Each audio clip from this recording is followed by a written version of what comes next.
Oh, hello. Welcome to your Friday evening. I'm just doing my best to pull a Jeremiah and read some Prince literature while we wait for people to log on. I hope you guys are doing okay. I hope you can hear me. My name is Andrea Swensson, for those who I haven't met yet. I have known Jeremiah for a long time now through the Prince fan community, as I'm sure many of you have. And we're here tonight to celebrate him and lift up his spirits and talk about what he's been going through. And perhaps most importantly, raise some cash for Jeremiah's medical expenses, which are ongoing, all of the care needs that he has. And we're going to help him out and also hopefully make him laugh, make him feel good, and surprise him with some fun special guests. So, we're going to be here for the next couple of hours doing a live call-in show. And we are super excited to see your faces in the chat and to see the people that are going to be joining us. So without further ado, I will bring up our special guest for the evening, my co-host and your friend and mine, Jeremiah, aka Dr. Funk.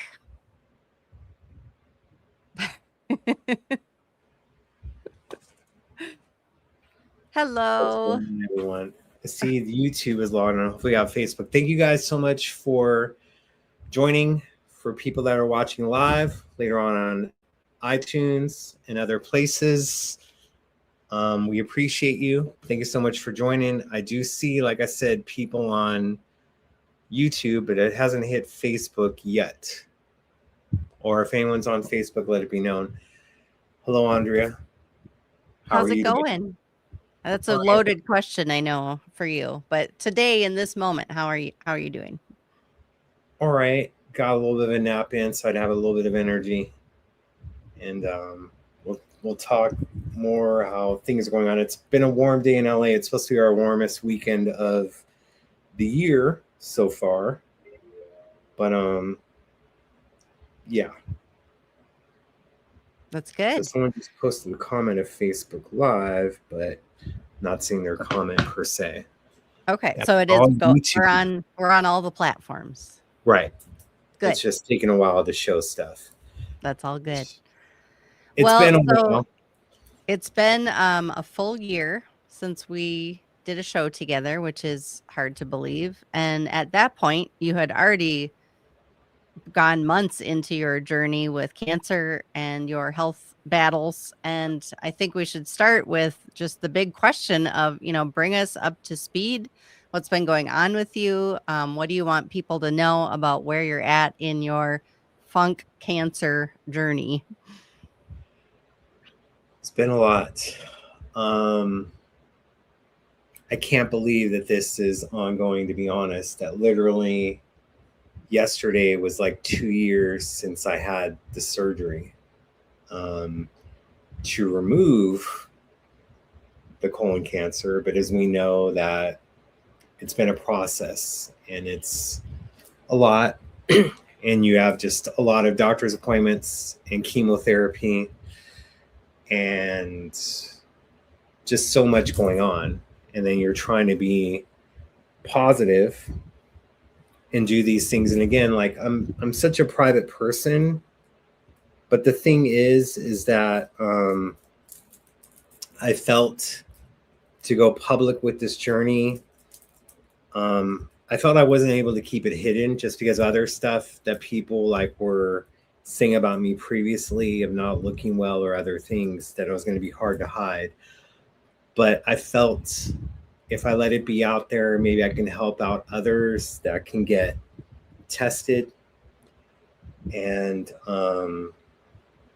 just be on top of stuff. And some people through this journey have reached out to me that because of me, that they were getting tested early and doing other stuff. And no matter if it's colon cancer, breast cancer, any type of cancer, push this stuff to get done because they pushed down the limit by 10 years, but to be honest, it should be 15. I brought up Chadwick Boseman as well, passing away at 38. If he had stage 3 colon cancer, that means he had it when he was 35 or before. Mm. And that was a battle for him. And I don't know if he wanted chemo or other stuff. And I do my own research, which people will always say when it comes to chemo.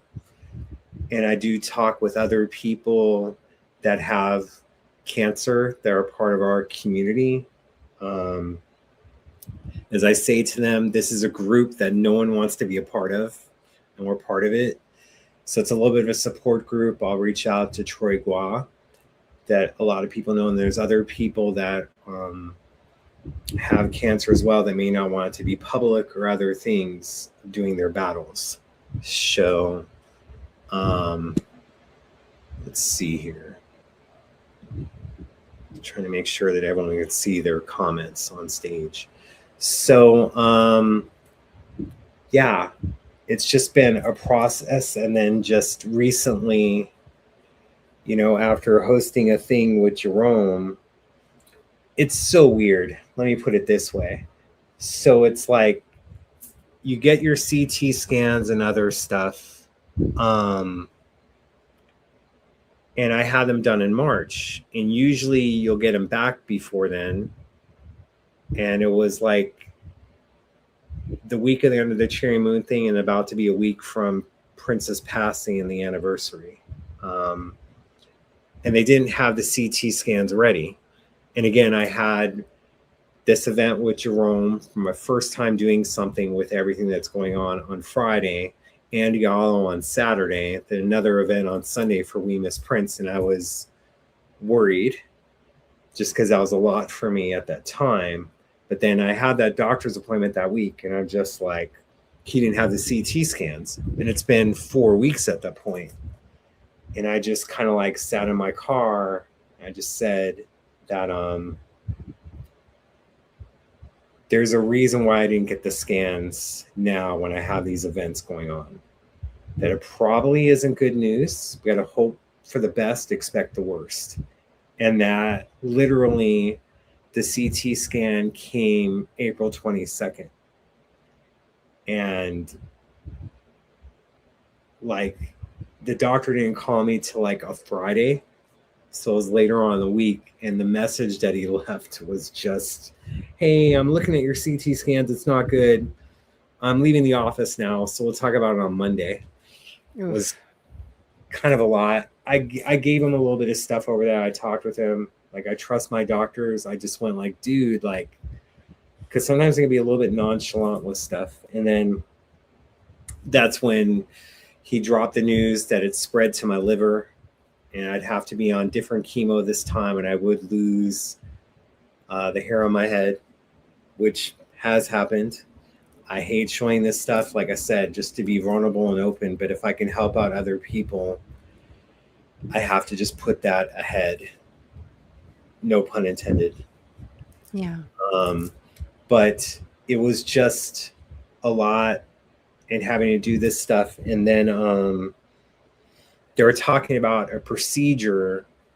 The chemo has been working. I've had like 3 large tumors. But I thought that's all it was. It actually, there's around 9. So I went to see a surgeon this week, and he's pointing out these small ones. And I thought it was like DJ Khaled. I was like, here's another one, another one, another one. I'm like, oh my God. But I was hoping for this procedure that would like have I would be a new device installed in me aside from the port that I already have. That would go straight to the liver. And it's like a new procedure. It works well, so you don't have the other side effects that you could have with chemo, with it being just directly to the liver. Albeit you'd have to have it like for 5 years implanted. Usually it's like you have 1 artery or 2 arteries that connect to your liver. I have more, so I'm not a candidate. So that procedure is not open to me. But we're still talking about doing a surgery. With some of these things being so small, it's going to be hard for him to do it. They're going to be microwaving it, what's called, or basically burning the tumors. And, you know, it's just, it's a lot. And again, he won't know until the actual surgery date. If he can't get those tumors by trying to do it precise, he's going to have to open me up and remove it that way. So being more scars I already have, it's fine in the sense of stuff. My main thing is I'm a fighter. The print stuff gives me energy. I wish people would understand that a lot of times I'm very tired. My voice changes. But when it comes to the print stuff and his legacy and doing other things, that's what motivates me. People will see that around me, and it's like, damn, all right, Jay's going through all this stuff, but he's still got it in him to do these things. And that's what it comes down to. I And wanted to ask you about that because I noticed you have been posting a little bit more lately, posting, anniversary posts or history posts about Prince. What kind of music have you been listening to lately? Are you finding yourself drawn to any particular era or sound? so I'm like a music buff, and like my hard drive that I have all my music on, my passport crashed right before Christmas. So I had to get a new passport and upload all my music back into it, but it wasn't loading back to my hard drive if I want to play it through the music. So basically, my device right now, and I don't have everything uploaded, I have 53,000 songs. Not all of them are Prince. I pay attention to a lot of other things, but the last song that came up on my iPod, I guess I call it, even though it's an iPhone, but I haven't used it just for my music, is Modern Air by Des Dickerson. So that came up, but it's like I listen to everything. There'll be awesome sound checks that I have from the Revolution that showed off their funky side. Like if you just saw them during the Purple Rain tour, you didn't get to see them at their power. And that's other stuff that we'll talk about. But it's just listening to the rehearsals or even just regular stuff that comes up. Like I'm everywhere. And I tried to when I was in talks with Michael Howe a long time ago for stuff, I literally bought these new headphones, and I had like a device that only had Prince unreleased material in concerts, and I'd close my eyes trying to figure out the instrumentation. Is this from 81, 91, 96, 2006? Just because of how the instrumentation, how he had stuff set up along with his vocals. So it's just these things, but I listen to his music and other stuff all the time. I still listen to current things because you have to pay attention to trends if you care about the legacy and having to promote. So that means kind of like messing with the fans a little bit. I know some people feel a certain way about Beyonce. I don't care. I actually came this close to wearing a Beyonce t-shirt myself. That would have been really cute. Really? You wouldn't have done that. But it's like, because I mess with Jay and I mess with Bay. I may not talk about them a lot. And, it's just with the post, people will be thinking I'm doing better because I'm posting. That's not necessarily true. It's that it motivates me. It does these things that make me happy. And again, to try to get stuff right and do these other things. And it will be some older post I shared or some other things I'll add into it. And there's other stuff I want to add and share with people. I just want to make sure that it doesn't, how do I put it? It doesn't take away from what I'm trying to do and make it about me. But sometimes some of these experiences do include me. And it's just like, was hoping like we'd have like Sam Jennings on tonight, just because literally like the connection that I had from Prince was instantaneously in 98. And then there was emails coming to me from 99. And with Sam, when I first met him in 2002, like he knew who I was and I didn't want him to know. It was just a sense of like, dude, I'm not coming for you. I just want to help. Because, Prince would put people against each other sometimes because he felt it would motivate them to do better. That's why it's like I was trying to help out behind the scenes with the Lotus Flower guys of Scott Clay and Anthony Malzone. And then Scott was telling Prince that he was in contact with me. I'm like, dude, like with Ruth, Arzarte, and Sam, it's like I was doing this stuff behind the scenes. And that's kind of what I wanted to do, albeit from 2006 on, because of Ruth, it just got bigger and bigger each year until he figured out my face from the shows I was going to since the 90s, that J7 and Funkenberry and Jeremiah were all the same person. And then literally it was getting an invite to the studio. And I told the person no. And they're like, they call me like, what do you mean no? And I went, this whole thing, because my friends were calling me a digital Claire Fisher at the time, because Prince and Claire never met. Right.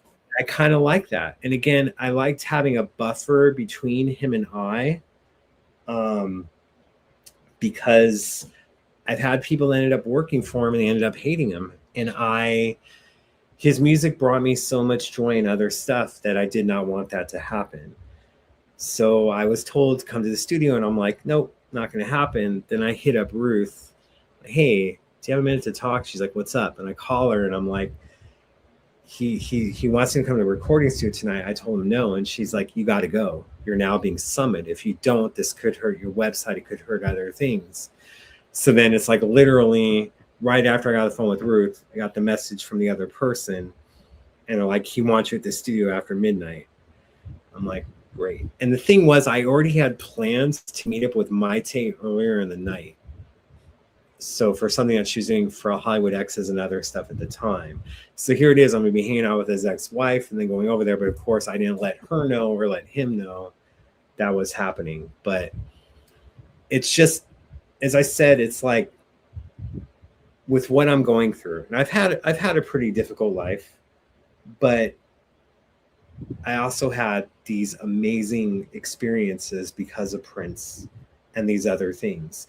So it's like, even though I'm going through a hard time, I'm trying to be positive for other people that see it, that you can live with this stuff and continue to keep fighting. And I'm not going anywhere. I'm just going to put that out there right now. We'll have these surgeries. I do everything that's asked of me, and just trying to continue to battle and do these things because, there's a legacy to do other stuff.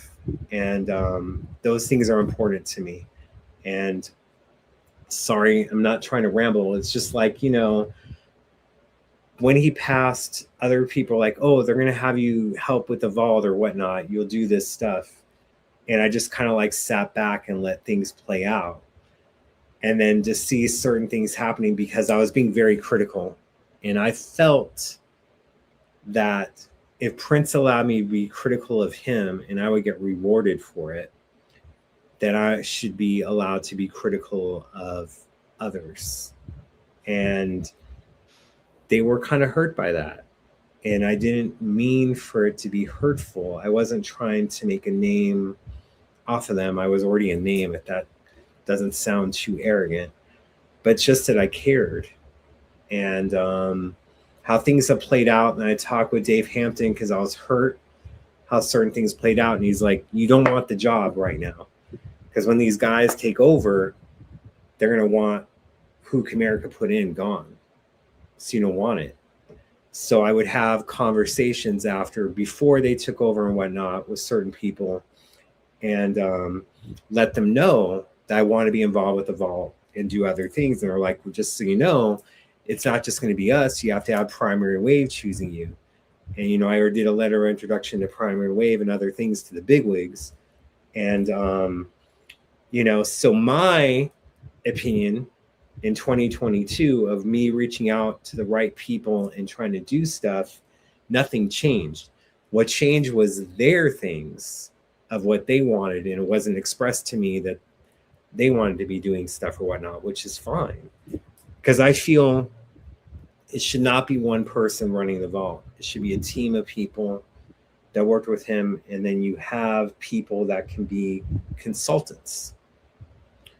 Whether it's Morris Hayes, because I did a lot of stuff, or Bobby, or Wendy, Andre, all these different time periods throughout the decades, Adrian Crutchfield later on, just different things. I feel it's super important. And again, what I brought up in 2022, and I hate that the Twitter search engine sucks so bad now.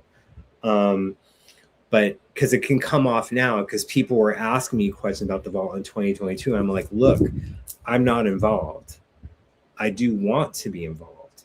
And unless you start digitizing now and doing other stuff, because I believe, and I'm just going to put it this way, allegedly, when the other people were in the vault, they were going through stuff that was easily labeled. So you're talking about a lot of Purple Rain shows and a lot of other things. And to be honest, with that tour, because Prince wanted them to have the movie experience, it was the same show almost every night after night. There was a little bit of things that I was able to do in the piano interlude that he was adding on even a month over the tour. But he was already burnt out by the middle of the tour. But that's what I'm talking about, is if you're going to be, it starts getting to the 90s where you have the hard drives. Right. And if Sony wants stuff, if you want banger after banger after banger, it's going to be in there. And it's just like what you're having is, it's just like when they released Stone for Timeless with the upcoming project, August 28th, for the people taking notes of that. The version of Stone that you're hearing is different than the version that's been circulating. It's a bootleg, but it sounds more of a final mix than what they released with Timeless, because Prince would be doing that is he'd give it to the engineer or the mixer to do, but he'd still be working on stuff and adding things before their version is complete. So it's like, we don't know. And again, you have to go through it and navigate what's the final mix. Is this the demo? Is this that? It's a lot of work. And you have to go through stuff and digitize it. But again, the people that were doing it before were doing the easily labeled stuff. And then there's things that I have that may not be in the vault. And I'll show some stuff just so, because I don't want to take away from guests. But it's like, the thing is, I don't think people realize that we were working on things before he passed. That, you know, we talked about the vault, we did other things, and then they were doing mixes through Pro Tools, which I didn't like. You need to get stuff right, just like the Purple Rain remaster that Joshua Welton did. That was through Pro Tools. It just sounds louder. And that's no disrespect to Josh, because he was doing what Prince wanted. And what Josh did was excellent to Prince's needs at the time. But Prince, we cared more about the vault than he did. I got that in certain conversations, that he was more concerned with the here and now, that there would be someone that would handle stuff later. But, you know, and to think about things, the first time that we hung out in that studio, within an hour, he's yelling at me. And now that I look back on it, like, he brought up something and he played it. He wanted to see if I was going to bring it up to him and fight for the fans. And despite the other drama, people saying I was Prince's mouthpiece, I was trying to fight for the fans and do a balance stuff. So that's where the arguments came from. But now when I look back on it, he was trying to see if I would bring it up to him, if I'd be like other people that were afraid of him and weren't going to bring up certain concerns. And then that's what led to, we need to write books, that we need to, you know, people are writing books about the vault. And they're saying that this song is about this person, when I was the one that was writing it. And then I was the one recording in the studio. There was no one else around. So those conversations came to other things, to where, you know, he would know that I have stuff. And like, he'd be like, Trevor guy would be hitting up like, hey, Jay, Prince is looking for this. Do you have it? And he knew that I had stuff, and it would be either the physical CD or FLAC. So the file would be to what they needed. Then I'd send it to them, and then end up as titles, Purple Pick of the Week, or other things. Now, and again, there's a book of this stuff. I'm not going to be showing it, and I don't want to show too much. But as we know, Christopher Nolan's Odyssey just came out. And I don't know if you've seen it yet. I haven't had a chance. I have really not. away from movie theaters. But as we know, Prince had his own Odyssey with Glam Slam Ulysses. This is what I mean, is by getting stuff ready and having it digitized, because there might be film of this instead of video that's been circulating on video cassette for a while, but it was multi-camera. So you could be doing that stuff, and then the music itself, because there were different versions used for space and loose during that time, which were different. So again, this was made by Prince DJ, and I have other stuff that Josh made or other people. Not gonna be putting out names. I'm not gonna be showing the track list, but we had it to where it was 13 songs from Glam Slam Ulysses, and then we did bonus tracks to get up to it. But basically, and anyone can make these, but this is like Prince Glam Slam Ulysses, because this is stuff that was being worked on through them through Pro Tools, and they were asking for my advice on certain things. Like we have a 2-disc Love Symbol stuff that was worked on. We have a Billboards I'm looking at. We have a Parade 3-disc. These are different things that were being done while I was here. But again, it was through Pro Tools, which frustrated me instead of the master. And it's about getting stuff right. So Shelby is in the comments. I'm sure you're already seeing that right now.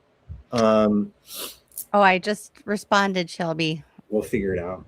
We've got some people on deck. Coming in. You don't have to listen to me yammer. I just want to get that stuff out. Hopefully there's someone watching that can kind of clip some certain things, but you know, this is what I was involved in and doing stuff. I just, you know, people didn't know how close I was to Prince or whatnot when he was here, because there would be trips to Paisley and I wouldn't let people know. He would actually sometimes put it out and I wouldn't. But you know, when I was letting people know after he passed that these stuff was happening, there was a little bit of, from my own friends, animosity towards me that I didn't tell them these things. So now I look at it bad. It's just like when he passed away, where Harvey Levin from TMZ called me and was like, hey, we heard about a body being found at Paisley. Can you confirm? And I'm like, I'm not confirming anything. Then I called Phaedra, and when Phaedra didn't pick up the phone, because I already talked to her earlier that morning, I knew it was gone. And I was just sitting there. Now I can be TMZ to the post or post this stuff, but I went, you know what? I broke a lot of music, a lot of news on him, a lot of concerts, a lot of different stuff. I didn't feel the need to do it. Now, in hindsight, looking back, the news should have probably came from me instead of them, and just other things, especially because since he's passed, a lot of people have been trying to downplay me because they're trying to find their own way in. And it's actually hurting the legacy when you're doing this stuff and you're trying to be attached to it instead of the people that were around, like yourself, like myself, that were working with him in some capacity. It just becomes more problematic and more messy.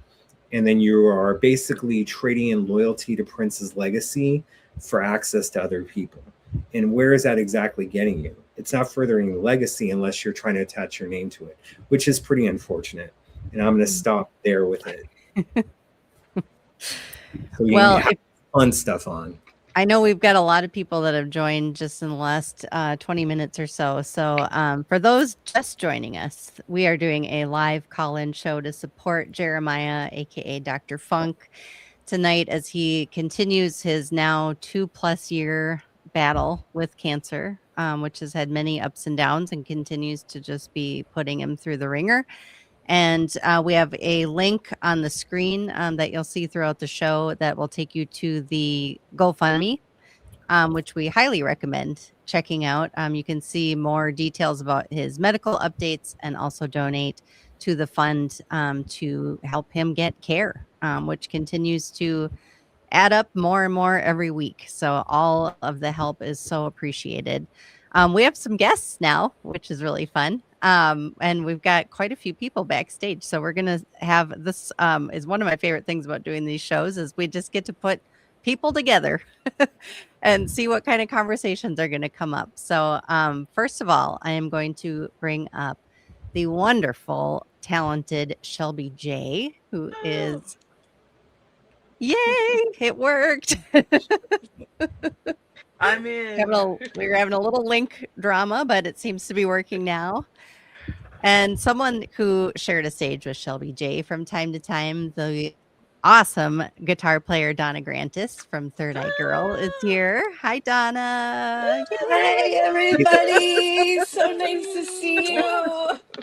Good to see you. Good to And be I'm gonna seen. see. We're gonna test the limits of the screen here because we also have the dynamic, incredibly talented St. Paul Peterson here, Hey, wow. St. and we'll Paul. see if we can get him to turn his video on. Even Hold on. Wait.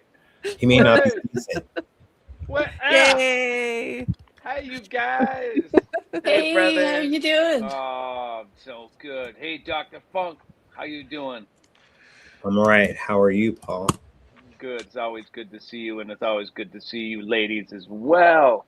Oh, you Yes. too, all of you. Aw. Well, let's go around the group here. I would love to hear just a little bit about what's going on with each of you three. Shelby, do you want to start? What's new with you? Oh wow, let's see. Working hard. Just got back from Europe. Was over there with Candy Dulfer, our other purple sister, playing all over, France, Slovakia, just spreading the funk, spreading the love. And I've been promoting my new single, "See You Again." Dr. Funkenberry, thank you for the love. You're one of the first people always to post and share. Always, Team Shelby. I appreciate you. I've been promoting that. I was selling it exclusively on my site, and now we've got it worldwide distribution started today. So I'm just doing my thing, and I was out cutting the grass earlier and, just everything, just enjoying being back home. And happy to be here to support our brother, Jeremiah, because we love him, and I've loved him for a very long time. He knows. We go way back. So I'm happy I can be here to support him, and gonna look to do all that we can to support him financially and also spiritually, with our Amen. prayers. Some people, your money might be funny, but to support him with prayers and positive energy. Yeah, I know that fight. And so are we with you, brother? Thank you. Yeah. Appreciate it. So, yeah. Donna, how about you? What's new with you these days? Oh, well, first, I just want to say it's so nice to see you all. And Shelby, I feel your positive energy, Oh, through the screen here. love you, And sis. yeah, love you. Aw. I've been making music and playing my guitars and um yeah, I'm really excited about a new project I've been developing that has been sort of under the radar. I've just been in it. I've just been writing and recording a lot.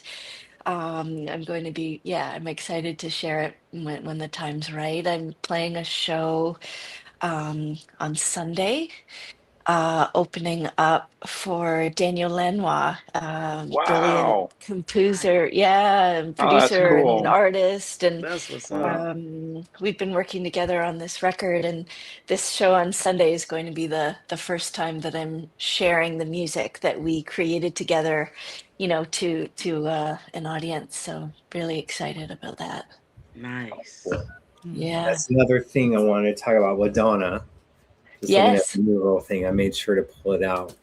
Like, how was that experience of doing the show and whatnot and being part of it? Just although it was just a performance, but you guys were there, and that was like a huge thing with the Super Bowl, it being the New Girl episode. So just curious how felt to be a part of it and all that other stuff. Oh, it was so fun. I remember we were in LA Altadena. and yeah, and was a really cool experience. I remember watching the episode back like after we had done it, and just laughing at all the funny stuff, like when the butterfly just like landed on Prince's shoulder, and we were just Oh, all wow. kind of cracking up about that. Yes. Man. And just different things. And I just remember Yeah. it's like I was hanging out with Julia Ramadan and we were at a concert, and then something was sent to her, and it was Prince doing Chaos and Disorder. And I'm like, who's that on guitar? And then she's like, oh, that's Donna. I'm like, okay, that's a new name. So when we posted it, we posted to a website, and I just put on there, I put diagnosis, Donna, is the water warm enough? And you did that. Yes. Yeah, So, okay. because when I first met Hannah and Josh, they thought Dr. Funkenberry was Prince because my identity was somewhat hidden at that time, which I thought was hilarious. But yeah, I put that little bit of a shout out onto you, and people were probably like, what does he mean by Donna? Who's he talking about? But that was just my way of like introducing you or learning about. Wow. Yeah. That's so cool. I remember during that time there was so much sort of mystery around many things. Like, even this was before we were called Third Eye Girl, and we were thinking about, like, is Third Eye Girl a bootlegger?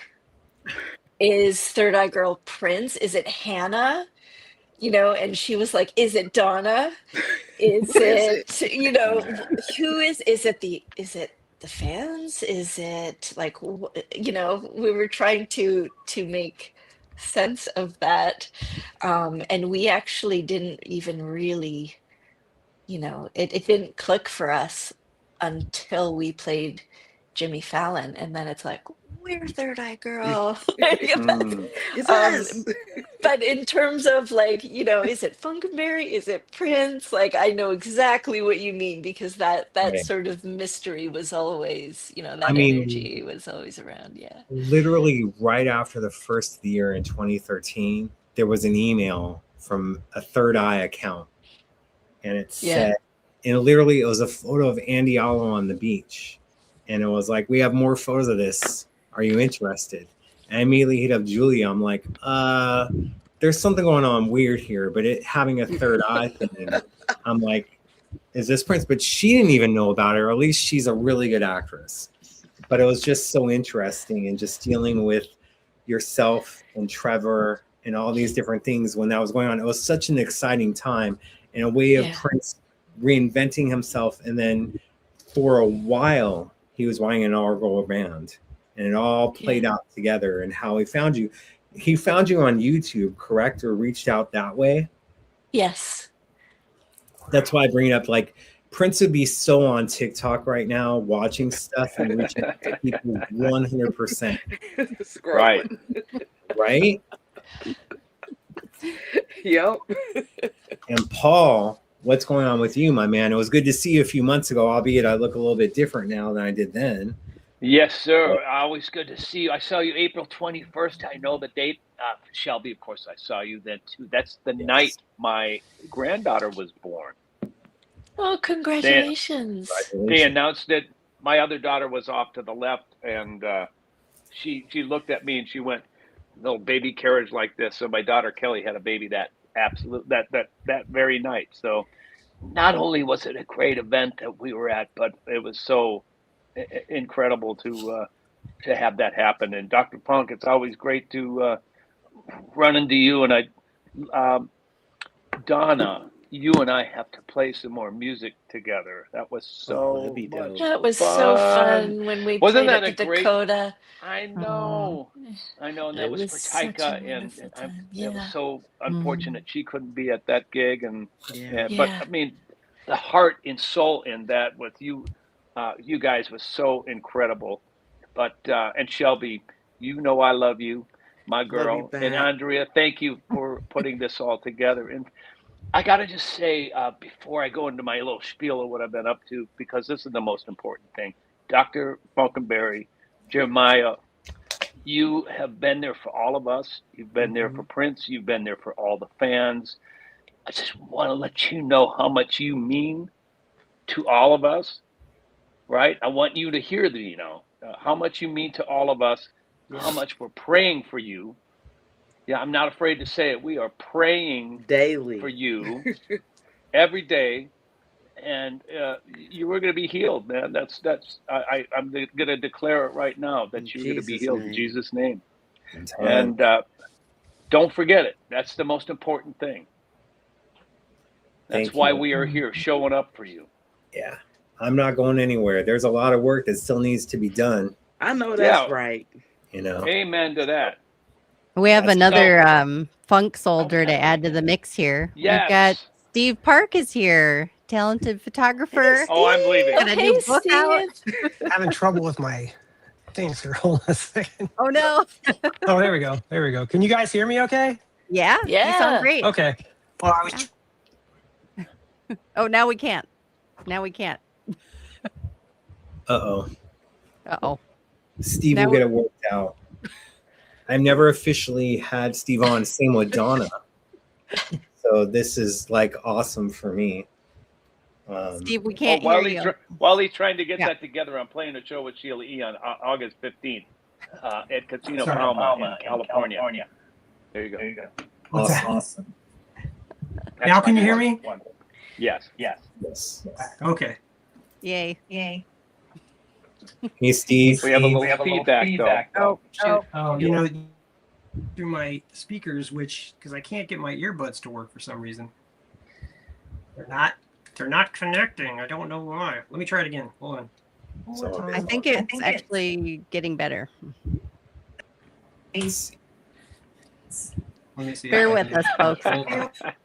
I'm just hitting every button here to see. What we need is an engineer. We've got like every other role in Prince's band here. Yeah, no kidding. like, anyone got Sammy G at Sunday? Sure, we can get Chris James. Chris, I was gonna say, where's Chris? Exactly. Whoa, He's that's busy right There we now. go. All right. I'm gonna just go back to what I was. Full Hopefully, I'm house not of royal on the echo. purpleness. Nice. Cool. How's the echo? Am I back? Good. How's the echo? Yes, without echo. We're good. Echo's okay for Hey, me. Steve. We're good. Okay, good. Hey, Steve. All right. Well, What's hello, new all with of you you, people. Steve? How's it going? What's up with you, Steve Park? What's up with you, Steve Park? Oh, Don't- now I there's know, two of don't- me. I Okay. know. Oh, now there's two of me. Okay. There's three. There's three. What am I working on? Well, I've been working with this funk band, this new group that's touring, this all-star band. St. Paul and the that one. So actually just finished up a new design for him. But I've been working on what have I been working on? The magazine I work with. We've got a fall issue that I shot the cover for. We've got the winter issue that I shot the cover for, actually with Maite, and we had a male model coming in. It's based on Arthurian legend. We had a male model that was supposed to come in. The guy totally flaked, so my son ended up filling in and worked out marvelously. And so it was a really fun day for me, obviously, getting to have Maite there and my son there. And then when I dropped him off at the airport, it was the funniest thing. I got this text from Maite that said, "Oh, your son's really great." And that's all I heard. I was like, "Oh, okay, well, thank you." And then Duncan's like, "Maite's really cool." I'm like, "Okay." It turns out when I dropped them off at the airport, they were both looking for vegetarian food at the airport. So they ran right into each other, ended up having an hour-long dinner and just talked. And Love for it. me, that was Isn't that nice? super surreal, you know? So that was really cool. So yeah, I've been doing that. We've got more stuff with the book, The New Rolling Stone Germany, that's coming out. They're using one of my pictures on the cover, which is really cool. Hoping to do a European thing in probably the winter-ish time. I just keep kind of plugging away with promoting this book because it's selling really well. So, and then beyond that, I've got another book I'm going to try. Yeah, that's one of them shots. There's another one. Do you have like the oversized card collection? Is there a game that goes with that? Yeah, I like do. that. It's like, I actually raise have you that two princes. Correct. This is just, I've always had these certain things because then people can't say it's AI or other things. Oh, I know. That's that whole thing is weird. Don't get me started on that one. But yeah. So anyway, no, things have been going very, very well, and just trying to keep my head above water like everybody else here, I'm sure. So the Rosie Gaines T-shirt. I haven't seen that in a minute. That's right. You did something funky with that, didn't you? I had, yeah. You it got finished. That's advertised. nice. Jenny, shout out to Jenny. Nice. In Minnesota. Jenny hooked all. She hooks it up, and That's really you have to cool. shelvatize it. I need mine to be like that. I wouldn't wear it as well as you, but you know. I'd like to see that. You would too. That's the weird thing. I'll show up at your house, knock on the door. Look what I did. Your wife's gonna be like, he's not home, he's on the road. It's like, oh. So anyway, no. And how about all of you? Well, Paul, I kind of know what you're doing these days. I may keep up with you a little bit. I may stalk you. I don't know. Fully look at your book, but definitely, like I said, we have the photos from it from different things. But always supporting your work. Love the photography books. So, thank you, Seth. Thank you. Well, I love you supporting them. So. Of course. Sorry I wasn't able to come to LA. At your events, but I was there to support and promoted it. I'm sure you had a great crowd there. Yeah. So. No, it Jeremiah, was. No, they were really great. They're really fun. Sorry, there's a bit of a delay. What are you listening to these days? I'm wondering. Everything. Yeah. Octopus Heart came up recently along No way. Yeah. Like I have, like my thing is just on random play.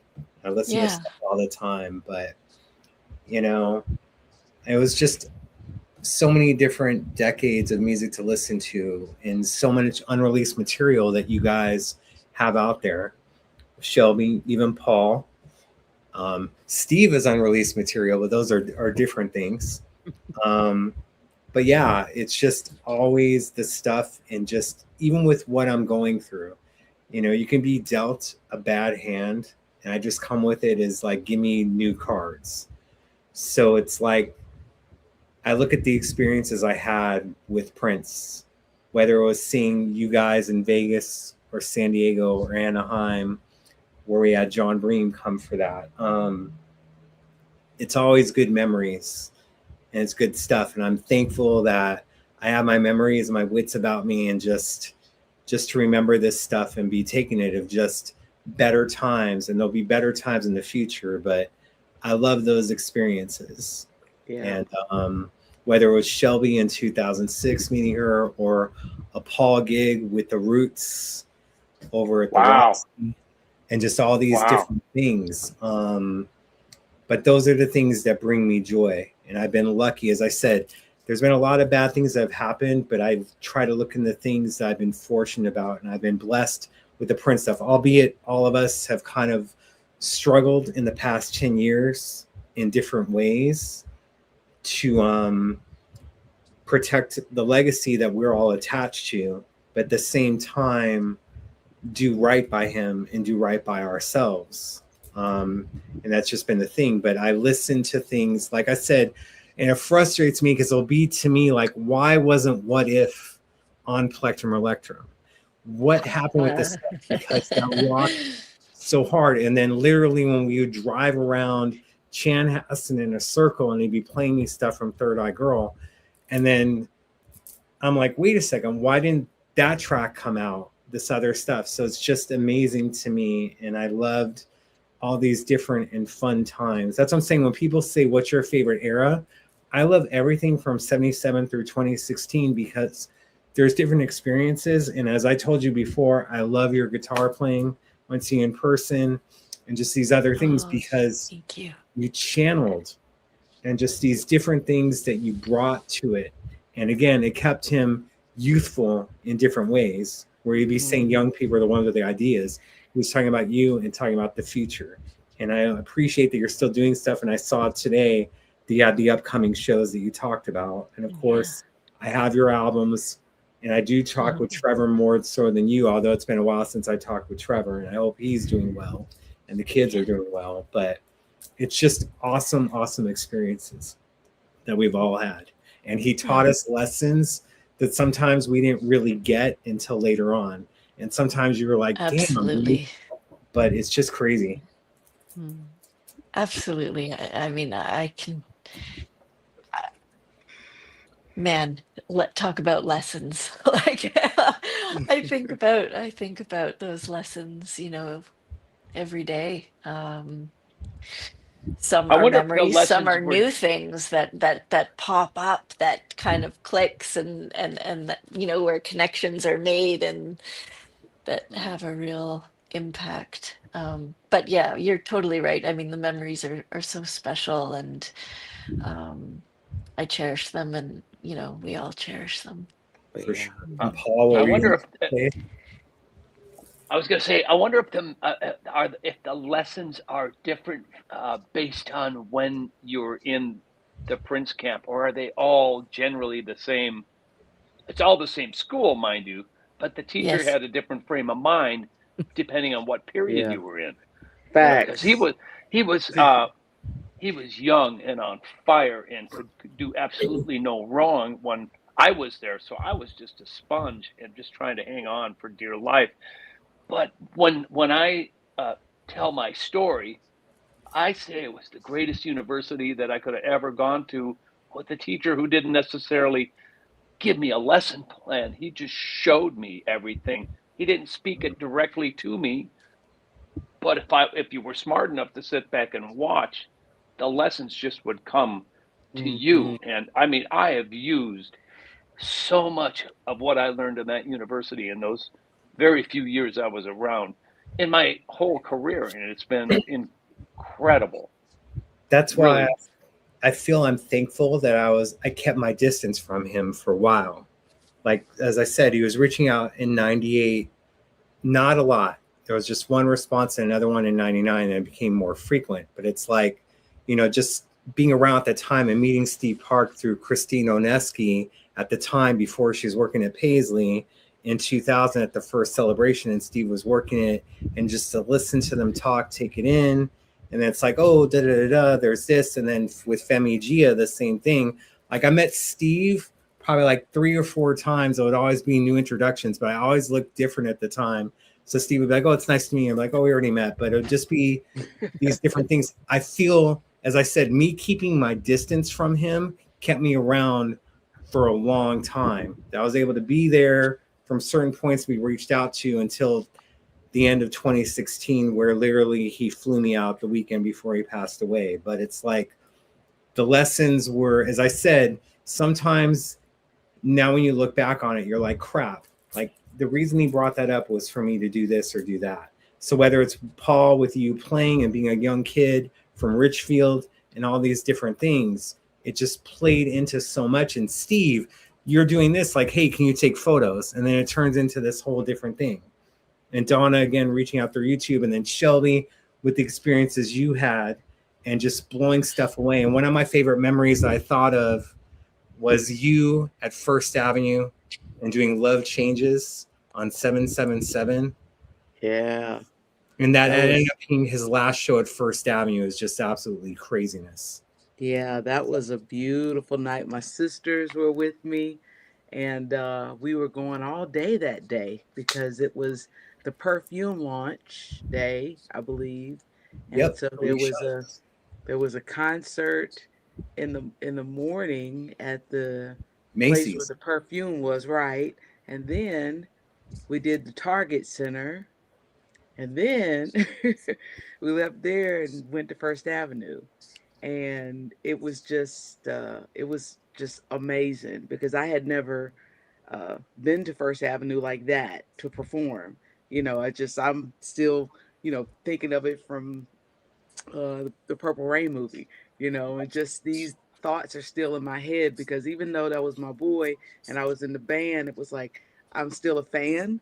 So I still have those 12-year-old and 13-year-old memories in my brain. And so moments like that, I'm just like, I'm in First Avenue, we're performing, my sisters are here. This is crazy. But yeah, that was a great night, man. And it wasn't supposed to happen. It was supposed to be at Paisley Park. That's why our wristband said like Paisley Park Yeah, 777. I heard something about that, and it was supposed to be where it was. I guess it ended up in the right place. And that it ended up being his last show ever at First Avenue. Although he went to the club and almost in 2009, he almost jumped on stage, but he was waiting to be called. But that literally ended up being his last show there. Is just craziness. Yeah, that is craziness. Yes. And I know that like Steve has so many more stories he can share, and I'm so appreciative that Andrea Swensson, who we have here, wrote a great article on that 777 show, because there was a couple minutes that I missed because of how, like, girl, you did 3 shows, but a lot of us like were, you know, standing around. You may have been able to sit backstage, but we were going from Macy's, and we had to like, it was so hot that day. Like, people stunk. And it's like you need to shower after your shower. Lord. That day. But just it was quite an experience for sure. And like these are why things blend into each other for everyone that's worked for him, because it's so much stuff going on. You're like, dude, like, can we get a break? You know? But Yeah, it must take years to process some of the things that you've all been through. Oh, Steve, sorry, I didn't mean to put you in timeout. I was just trying Sorry, I not didn't to mean to echo put you in timeout. I was just trying not to have the echo. like that. the echoes. No problem. No problem. The echoes. Well, I was going to say, it was interesting what Paul said, you know, sort of about the experiences at different times. And then hearing what you said about not getting too close. The thing that I was always grateful for over time was I was like, I'm glad I'm not a musician, because that I saw how that went. So I'm glad that I had a skill set he needed, that he couldn't tell me, do you need me to draw that? Because I heard that with a lot of people. Do you need me to play that? So and it was really funny, because when I first went out there in '88 for the Love Sexy, I had been, you know, just working these insane hours, because I was literally like in my dream job.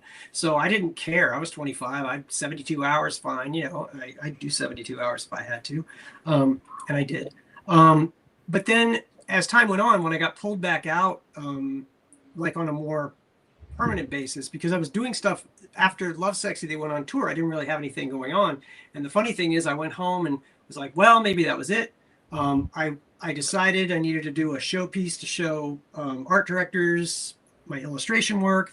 And so I said, well, I'll do something with Prince in it, because then maybe he'll see it and want me to do something for him later. That ended up being the Graffiti Bridge album cover. That was just me making a piece that I said, well, let me put him in it and put a lot of cool stuff in there. And it turned out being the album cover. So that worked well for me. But when I got out there in 95 or 94, 95, and I was working on, I thought I was going out there to do an album. No, I was there to finish an album. It was already, the artwork was already pretty much started, but I was out there for a lot of hours. We ended up doing so much stuff. Me and my buddy Michael Van Huffel were working together, and I got Therese came and talked to me and said, you know, like, hey, he wants you to move out here. And I had been working, at the time I calculated, but I think it was like 80 hours a week, and I was wrecked. And I said, she said, he wants you to move out here. I'm like, no. She looked at me. We were outside the loading dock in Minnesota summer with mosquitoes, by the way, during this conversation. And I said, no. And she said, well, he really wants you out here. What could you do? I said, I don't know. What would you propose? She said, what about half a month? I'm like, nope. She said, a week, a month? I'm like, all right, fine. So I did that. So even though I would work from home too, I only had to be there for the week. The upside was he was pretty focused with me when I was there. Like, he definitely came with things to do while I was there. And more than once, I would have people in the band come to me and said, thank you for being here this week. We finally get some time off. So, you know, yeah, right. But it was a little bit, I do think that having that distance, like coming in and going back like that, and not being like, you know, have the fire being held to me all the time, definitely helped out with my longevity there. And, you know, ultimately speaking, I left because I wanted to be there for my kid. And I knew that was, I always said it was a toss up. I don't know what either of these things wants from me in the middle of the night when they're screaming at me. Which one do I have to deal with? Oh, my kid. So, you know, but it was a great time. I mean, I'll tell you, like everybody said, the things you learned out of that. I walked out of there and people would say, well, you know, you have a week to do this. And I'd be okay. And 2 days later, or a day later, I'd have it done. And I'd be like, I realized I can't tell people I did it in a day. I have to tell them, okay, I did it in 4 days. So I get it to them early, but I don't get them used to that same pace that he wanted stuff the day of, you know, Yep. and ask you to do more stuff on top of it. So yeah. Wow. It's crazy. Well, I mean, we could be asked to do different stuff. Like here I was, you know, writing articles or whatnot, doing an update, and then it turned into later on a blog. Then it's like, hey, can you edit these photos? Hey, we need this audio up. Can you make sure to start it at this point, bring it at the 30-second mark, make sure to cut it at the 5-minute mark. So you're trying to do all these different things, but that's what he'd be doing is because he trusted you. That's why sometimes people would be, wait, did he really have his cook end up being like his accountant? Did he really have the gardener running Paisley Park? And I'm like, yeah. He would try to have you do many different things. And again, Steve, as you would learn from you doing this, from what being art design for Whatnot for Love Sexy, becoming a photographer and doing all these other things, you know, he would trust in you to do it. And you're like, yeah, I can take photos. I can do them more brilliantly than you thought. And there you go. You know, all of us. All of us. At the time, I don't know how I felt about that. I think I was kind of like, oh my God, I hope these don't suck. So that was all I wanted. And then Shelby, I'm sure that you saw things like that, and that he would like entrust you in different things. You know, whether it was finding a venue or other stuff down performances. Like, wait a second, that's not my thing. Listen, I remember one time he's like Shelby's security, because I was like with him. I was right by him, and it was like some girls or something, and they were like, "Where's the security?" He's like, "Shelby's my security." I'm like, "Okay." You know, I am tough. I keep them back. But yeah, you did a lot more than just singing. From singing to cooking to, as Elisa was talking about the other day, taking out the trash and fighting raccoons in the back that hopped out of the dumpster. I'm sorry I missed that. Yeah, it was, oh boy, yeah, that was, you ask Elisa about that. But yeah, doing just different things. You know, family for me, you know, that was my brother. And so that hanging after the work, you know, that's when you could get just the realness, you know, of the just kicking it, you know, and then loving getting back to the work, because I love that too, you know. But just also that other side, you know, and just all of that, you know what I'm talking about, Donna, just that other stuff, you know. Yeah, I loved that so much. There was times where we were just so focused on the music and putting in the time, and then there was times where we decided, okay, let's go play some ping pong and just hang out for hours. Yeah. And I'll cook and we'll watch some movies, and you know, then we'll go back and do some more music. But we're gonna hang for about 4 or 5 hours first. Okay. Yeah.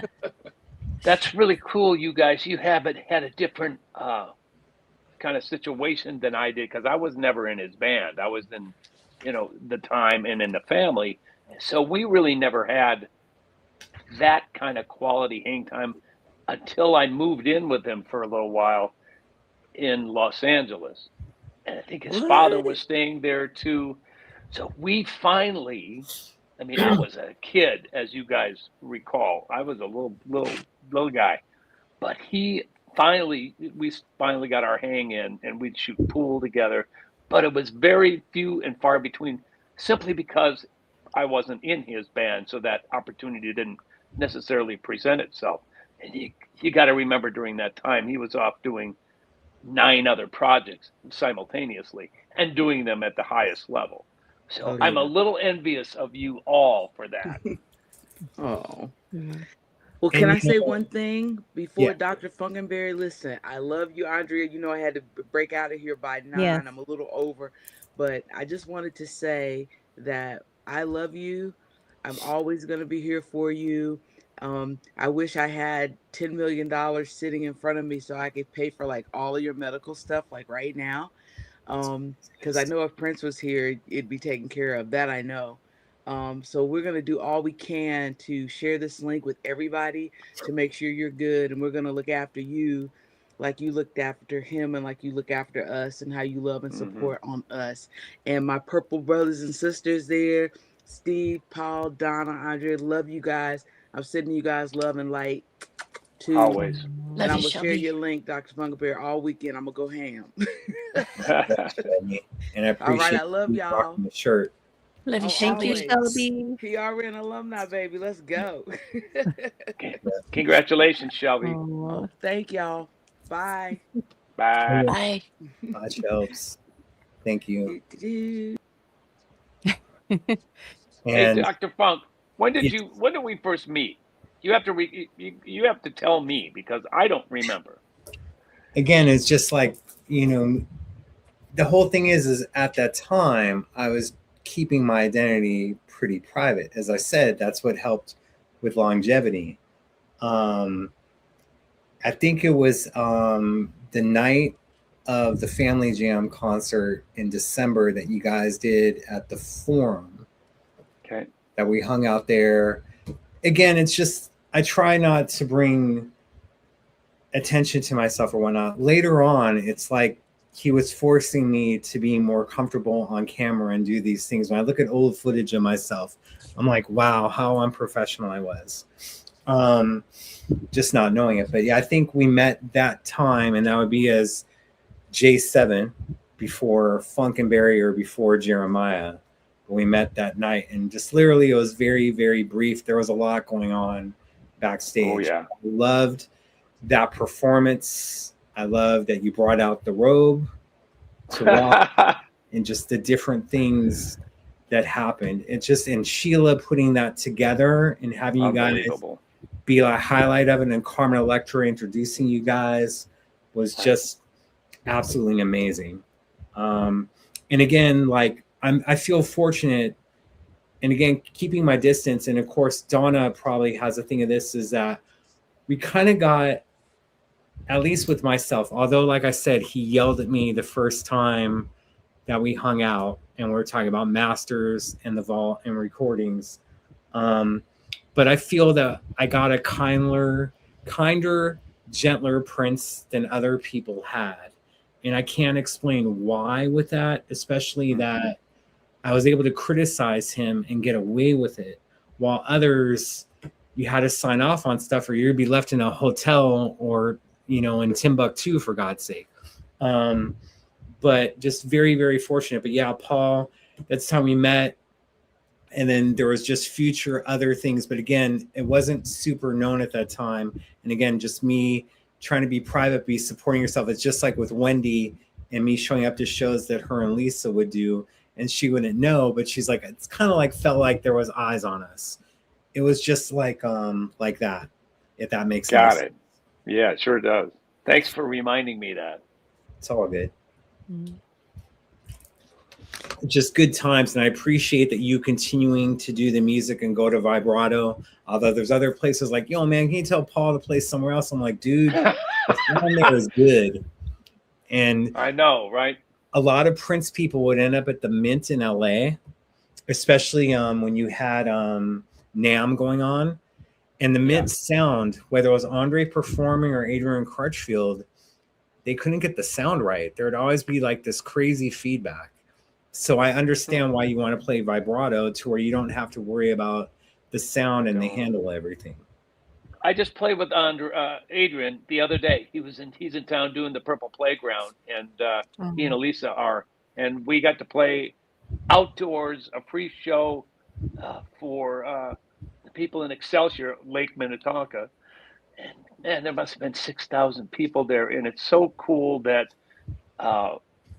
we're able to still keep the Minneapolis sound alive, because that's, we have to do that. That seems, and I say this from my heart, this is really our job, is to carry on and pass on the incredible music that he gave to us and that he left us. And how cool is it that I get to do it with my great friends? I mean, we are all one big Prince family, and we're all cut from the same cloth. We all went to the same school, and to be able to share that with so many different people who have come through the camp and at different times is so special. So, Paul, when you're cool. playing a big crowd like that outdoors, what are the songs that really get people going in that atmosphere? they love the time songs. They do. They lose their mind on Jungle Love and the Bird. Lose Oh. their minds. Yeah, it's actually quite interesting to watch, and but it's great. People still respond to this music like it's new. Right? I really think it transports them back to a point in their life that is so meaningful. And again, when there's kids in the front row who have no idea who Prince is, they're responding to it after the first time hearing it and just loving it. So we know it's good if that's happening. Right. I'm That's what it's thankful all for about. the younger generation being hooked up with 80s and 90s nostalgia. It's probably because music isn't as good as it was then as it is now. There's a lot of stuff that I like now, whether it's Madonna's Confessions or Olivia Rodrigo or other things going on, but I appreciate that they understand certain things and it keeps it alive, just like what you guys are doing. And the time songs, you know, being first introduced during the Purple Rain soundtrack, then with Jay and Silent Bob, you know, a decade and a half later, and then you guys continuing it and just seeing. There was a video posted earlier of a classroom of elementary kids, very young, maybe first graders or second graders, rocking out to Jungle Love and the Bird this week that I reposted. So it's great to see that stuff, and I always enjoy seeing the younger faces there. And that's what I mean about the Prince legacy. Whether they're 8 or 88, it's about bringing in new people. Of course, we want other people that may not know his music. And again, we're all attached to the legacy, and it's up to us to help promote it. And I'll never root against the legacy, even if there's some purple roadblocks that are up right now. But it's all of it that's been going on. As I said, the past 10 years have been tough, but we're part of it and we keep trying to share it. And again, this is why books like Steve's are so important, to have these visuals and different things that people maybe sing for the other time. Like here it is, Rolling Stone Germany. Could be someone like, damn, who's that on the cover? They may not know him. And that's such an iconic photo that I think was taken for Mill City and a few other promotional shots, if I remember correctly, Steve. Yeah, Mill City Music Festival. Yeah. Right. Yeah. It's interesting, by the way, when you talk about younger people being introduced. By the way, you know, I went for a run earlier, and I'm like, oh my God, I'm itchy from sweat, and I stop touching my face. Anyway, if you're seeing me do that, I'm sorry. Anyway, I've been fascinated, and I try not to get sucked into it because it's really easy. But on YouTube, there are people who will listen to one of Prince's albums for the first time, or a song for the first time, and they're younger people, and I have never watched one where the people are not literally blown away, just like, I can't believe what I just heard. And so it's good that, you know, the resources are there on YouTube for people to watch these videos, to listen to the songs, to listen through the whole records in certain ways, like they play videos with the songs and kind of listen through the whole record. But what's amazing to me, you know, growing up on all that music, I will sit there and just listen with them while they react to it, you know. And I will hear stuff that even I didn't remember, like crazy stuff where I'm like, okay, I didn't even remember that. I'm sure I did at one point in time. I remembered it. So yeah, there are subtle ways that I think things are keeping him out there, which is great. But I do see it as being important for us to stay on it some too, because, you know, the people who are there, the people who have the real stories, the people who can combat some of the nonsense that's out there, because it's amazing what people just lay out there, and you're like, where did you get this? Oh, you made it up. Okay, you know.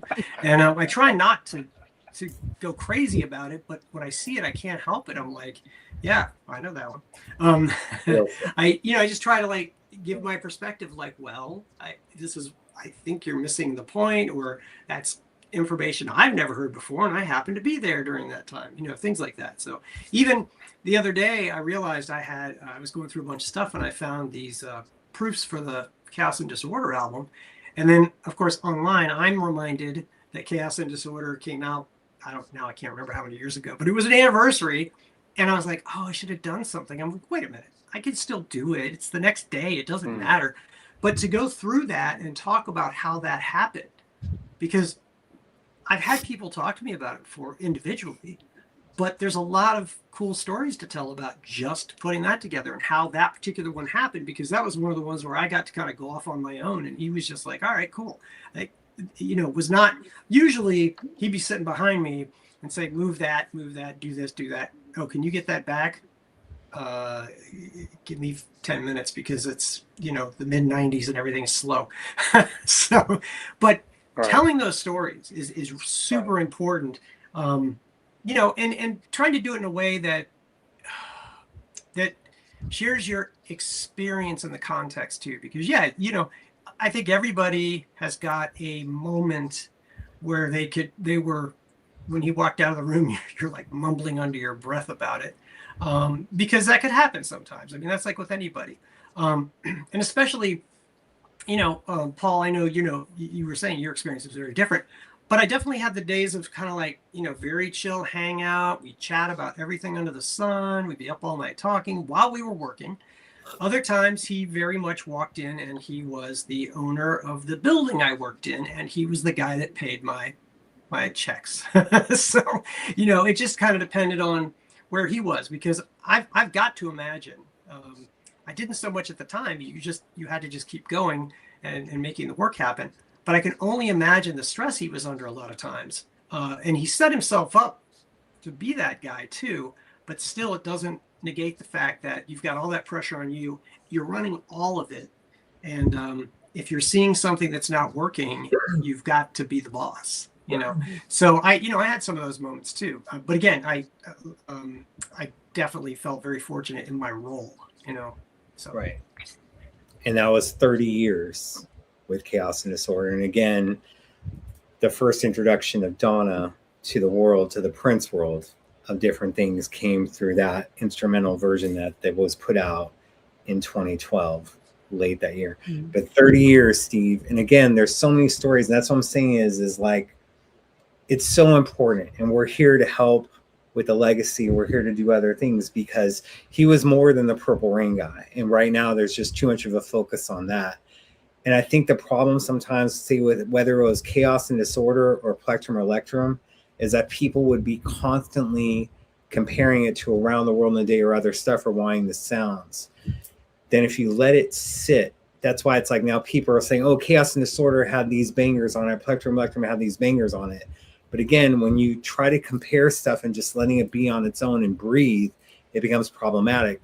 But then later on, you're able to look back on it and go, wow, this is amazing. But at the time, it may not have been appreciated as much because they're doing comparing. I'm seeing that a lot with Taylor Swift now, that they're comparing like her new album to the old stuff where she was miserable or whatnot, talking about exes instead of being in love. And it's like, they can't let it breathe on its own. And that's what happened with Prince a lot, was the comparisons to other things. But Chaos and Disorder and the artwork, and immediately, like I said, when I was given the poster from Warner Brothers ahead, that was the only reason that I caught that the teardrop had the Warner Brothers logo on it. And that's so creative that you did, Steve, whether it was the heart in the toilet or these other things. It's incredible artwork that you did for that project.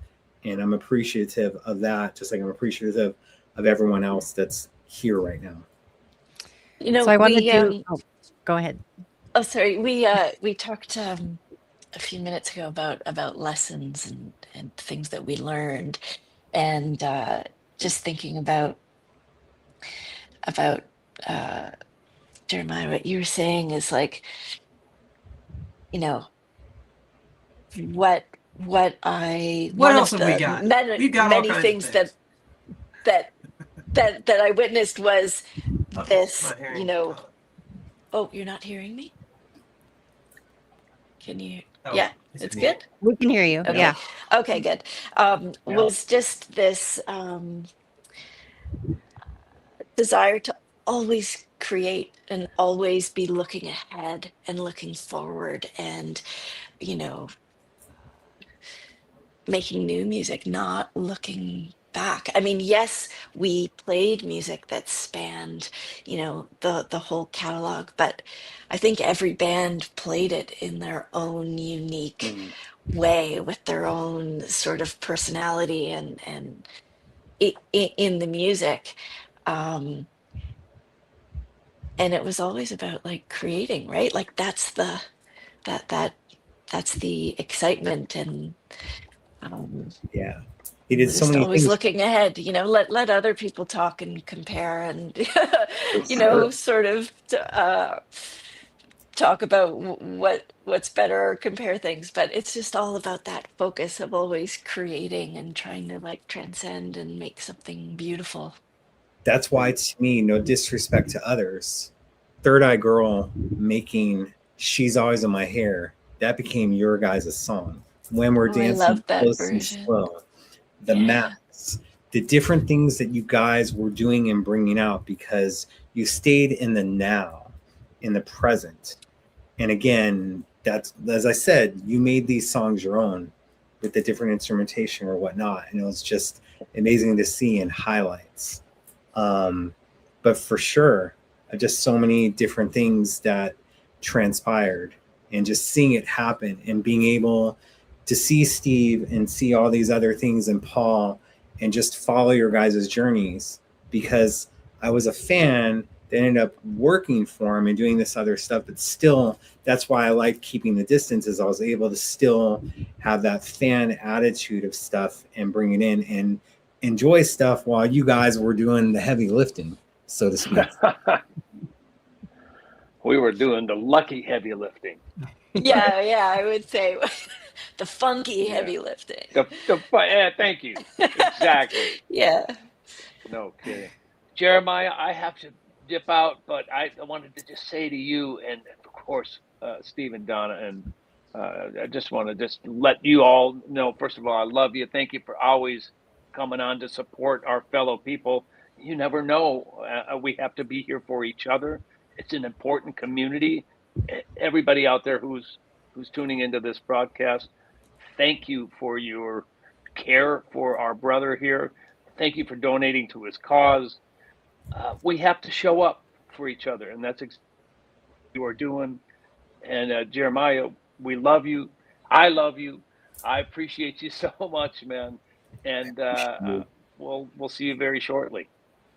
For sure, we will. Hopefully, the next gigs that you guys have out here in LA, I'll be able to attend. So we'll see how things transpire. But for sure. Great to see you, St. Paul. Nice to see you too, and I can't wait to make music with you and Andrea. I'll talk to you soon. We have stuff to do, and Steve, we always have stuff to do. Thank you for being here, Paul. You're so welcome. Thank you all. See you. Good seeing you. Donna, how are you doing on time? Yeah. I've got the Beatles on their first album now. Head to, but some of you sending guys, lots sorry. of That was a love, random lots thing. lots of love, and a lot of so Donna, just care. Hello. And what are you doing? What are you doing now? I know you'd made that one album that I really liked. Okay. I don't think Steve can hear you. I'm so bad with names. I listen to so much music now. Can you not hear me? No. I don't think you can hear me. Why am I not? I can hear you. But we can I do hear have you, to, but you can't hear us. Changing on my computer. Okay. I don't know what it is.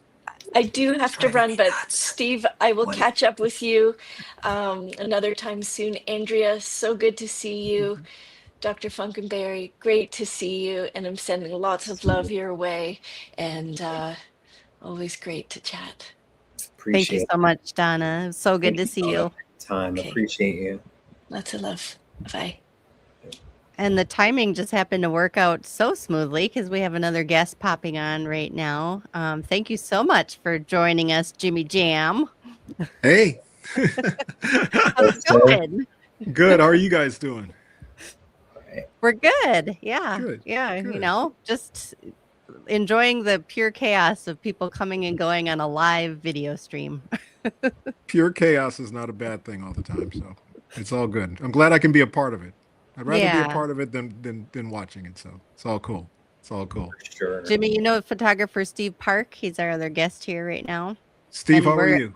Having some trouble with good. his audio. As long as my audio holds out. It's been a nightmare for me today. I don't know what's going on, but good. Wow. Good. You look good. Thank you, man. I'm trying. You know, it's old age is very interesting. It is. But my thing is, I say this to Andrea all the time. She's tired of me saying it probably. I love the fact that I'm busy doing the things I love to do with the people I love to do them with. And that's the thing that keeps me going every day, is that I'm super busy, but I'm doing the things that I love to do, like this today, But first I had to run some errands for my wife. So I have my priorities straight, Yes. We don't want to get you Those are in the good trouble. priorities. Oh no, I'm not in trouble. If I didn't do the errands, I would be in trouble. But I'm all good. I think I'm good, at least until the next one. Terry calls those the honeydews. Honey do this, honey do that. That's all good. Well, Jimmy, why don't you take a few minutes and just tell us the latest? What's new with you? What do you want people to know about what you're working on? Well, I got to tell you, the thing we're working on a ton of different things, but the thing I'm most excited about is the Minnesota State Fair offered us a job, and we readily accepted it. And as a matter of fact, hold on, I have a special hat just for the job that they asked us to do. Hold on. Ah. Hilarious. That is the State Fair French fry stand. The State Fair French fry stand, one of my favorite places. The Star Tribune is going to do a thing about, I think it's Jimmy Jam's favorite things at the fair, or favorite memories at the fair, and one of them is going to be, I hung out at the French fry shop so long when I was a kid that they just gave me this hat. I mean, this hat has to go back 20 years at least, probably. But they gave me this cap because they said, man, you're here so much. And they gave me free fries and all that. So it was pretty cool. But anyway, Terry and I are playing the Minnesota State Fair at the grandstand, which is like, I've been going to the State Fair since I was a kid. And so that's like a dream. I think it's going to be a dream come true. We're basically calling the show that we're going to do Made in Minnesota, because basically all the music that we do is basically made in Minnesota. And we have a lot of special guests that'll be joining us, starting with Morris Day and Jerome from The Time. So we're going to put that back together and perform with them, which I don't think we've done, matter of fact, since maybe the Taste of Minnesota a few years back, where we got everybody together. So we're going to do that. That's going to be a whole lot of fun. We have Johnny Gill's going to come and perform. Of course, he made all of his records with us in Minneapolis. BBD is going to perform. Actually, it was pretty cool. We just added them to the show.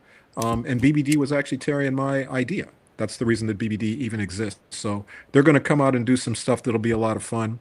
We have Sounds of Blackness with Ann Nesby, which is going to be amazing as always. And then if that's not enough spirit for you, we have Yolanda Adams, who will be joining us. And also local homegrown Stokely from Mint Condition. That's going to be amazing to have him on stage.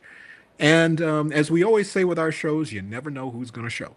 So we're actually working on a few other things that we haven't announced yet, but I'm really looking forward to it. And it's the very first Saturday of the fair. So I feel like we're going to kick it off in some grand style and really celebrate the music that was made in Minnesota and the state of Minnesota, where Terry and I were basically made, if you want to put it like that. And of course, we'll definitely throw in some Prince tributes and a lot of fun. And it's cool because, the whole family gets to come. It's an all ages show. And that's the thing I'm most excited. I mean, we have other things going, but that's the one I'm most excited about. And that's just a month away at this point. I'm pretty excited. I'm going to be traveling with my family, which includes a 2-year-old and a 7-year-old. And I'm also going to be bringing Jimmy's father, Cornbread, who is 99. So that is quite the spread of ages that can come to this event. And that is, we should mention Saturday, August 29th. It's the first Saturday of the Minnesota State Fair. And the grandstand is a huge kind of arena-shaped space where all the biggest bands play. So if you're thinking of coming in from out of town or getting tickets, there's lots of room for everybody, and it's going to be one of those quintessential nights of Minnesota music. I mean, I always think about, the grandstand act finishes and the sky rides going overhead, and then the fireworks go off, and there's people, on the Ferris wheel. It's just one of those nights where you forget that we have to survive 7 months of winter to have the experiences like that. Well, and my thing is too, the food is just incredible at the fair. And the French fries, obviously, I'm wearing the hat, so I know I love the French fries. But the corn on the cob, I remember, probably in the '90s, I want to say, when we were working with Janet.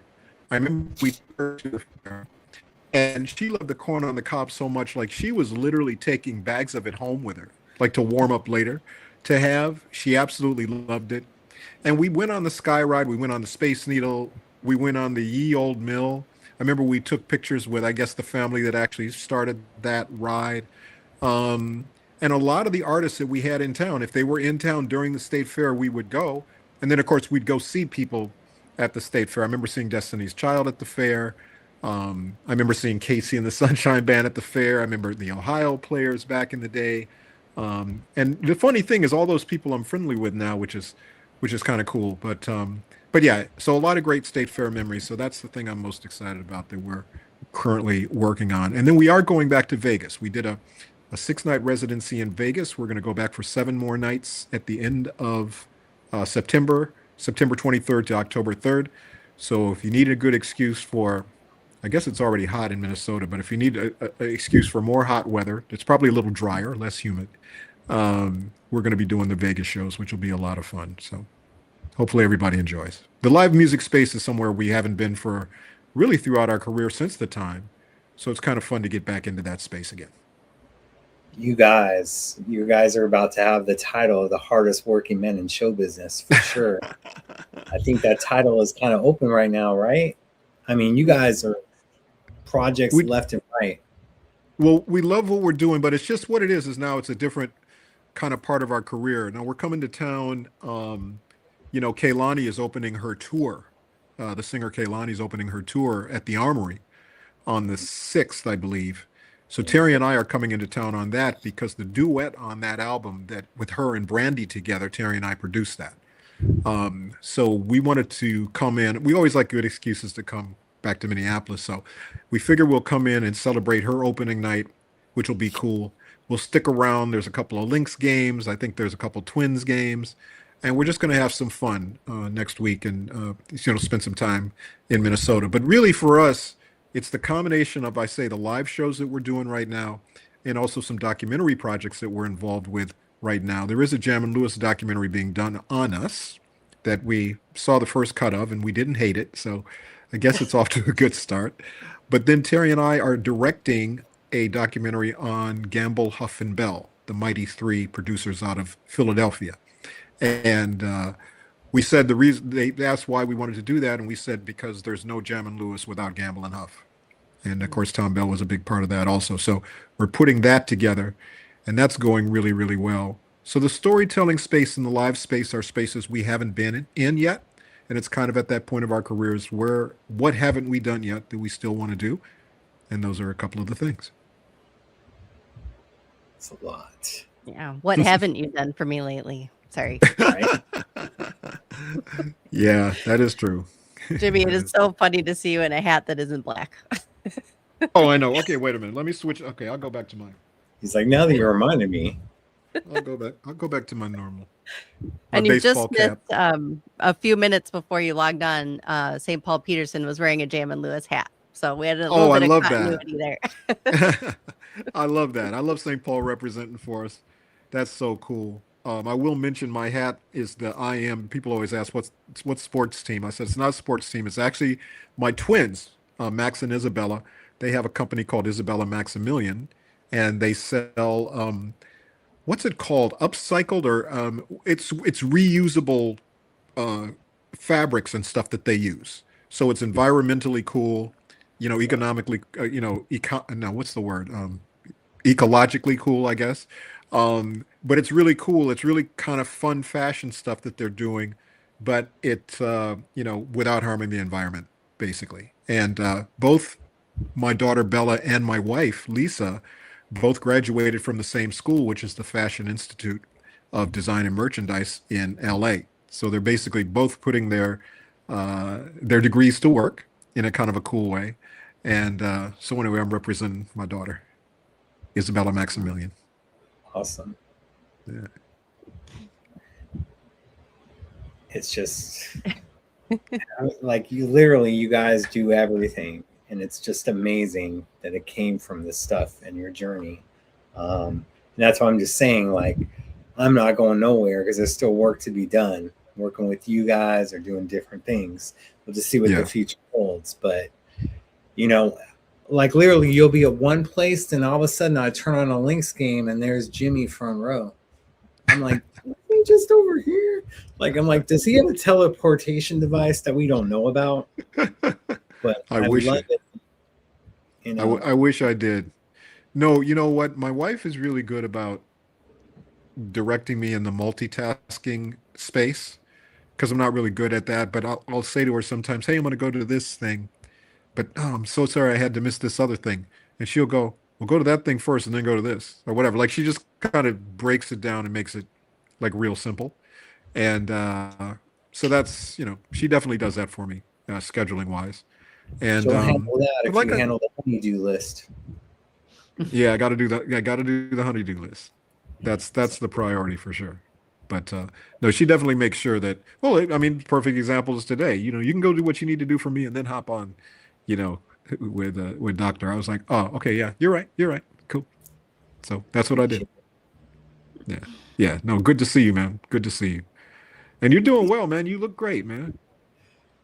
Thanks. I try. This gives me energy. Like yesterday. Good. I didn't wake up until like 1 p.m. I was so tired, but the print stuff and the other things, that's what gives me the energy and it gets me excited. Like other times my voice will be struggling or other things, but as I said, this motivates me and this is why I'm not going anywhere. I'll do whatever the doctors say. I'll take their advice. I'll do this stuff. I'll do my own research, but I listen to everything because I want to be around for a long time. It's just, I look at this as only temporary, whether it's the hair being gone or other things, not being able to grow facial hair anymore. I look at it as only temporary and I plan on being around for a while because I still feel there's a lot of work that needs to be done and there's a lot of life that needs to be lived. So correct. That's absolutely right. And by the way, you know, facial hair and you know, it's all overrated anyway, man. It's all overrated. Well, I miss it. You can pull it off. I mean, but thank God I look good in hats. That's all I can say. You know. Hey, me too. You know, shoot, that's why I keep my hat on. Right? All of us wearing hats. Yeah, that's right. So we have someone else on deck here who really can wear a strong hat. And we've got Dr. Funk, and then we've also got we've got a forecaster of funk here in the waiting room. I'm just, hey guys, I'm looking at the time. I realized I was trying to be done by 9:30. We can let you go, Steve. Steve needs to bounce. Steve, thank you so much. Yeah, I do. Unfortunately. But hey, thank you for having me. And you look great. And I hope, you know, continued getting better and better. And I hope, you know, people all kick in to help you out. And, you know, thanks for the years of support. I really appreciate it. It was great meeting you back at Paisley. And we really appreciate everything you do. It keeps people connected. It helps keep the fans connected. It helps keep us connected, you know. So thank you for that. We appreciate it. Really appreciate it. Thank you for everything. And I appreciate you. Finally, it's good to have you on the show. Yeah, thank you. You'll have a great night. Enjoy. Thanks. Bye, Steve. Thank you. Andre Simone. Andre. Well, hello. How's it going? I'm so glad to see you it's going great. I'm glad to see you looking great, brother. I really am. That's good. That's beautiful. It's going good over here. Yeah. It's going good. Yeah. We all have a thing. I mean, literally, I just saw both of you a couple months back and I looked a little bit different, but this is just it. And as I said, it's only temporary. And as I said, this gives me motivation and gives me strength. Albeit it may be hard to get out of bed tomorrow, but we're here now, and that's what it's about. Andre, you have a lot of support. Yes, you do. Thank you, man. You got a lot of support, and that's what's beautiful about it. You know, because you know, I mean, there's such a community out there for you that really understands your contribution. You know, and you know, I know when I met you, you were with Prince. You know, and he introduced me to you, and it was you know, because you know, I was always. One of the first things I would always say to him was like, who are these people? It's like, 'cause I was like, I need to know Who you who these with? people are. It's like, yeah, who you with? I mean, and I'll never forget when he told me about you, and he kind of, and he had that smile, and that's when I knew that he was somebody that you were somebody that was special to him. So yeah, so obviously, you know, you got a lot of support here, brother.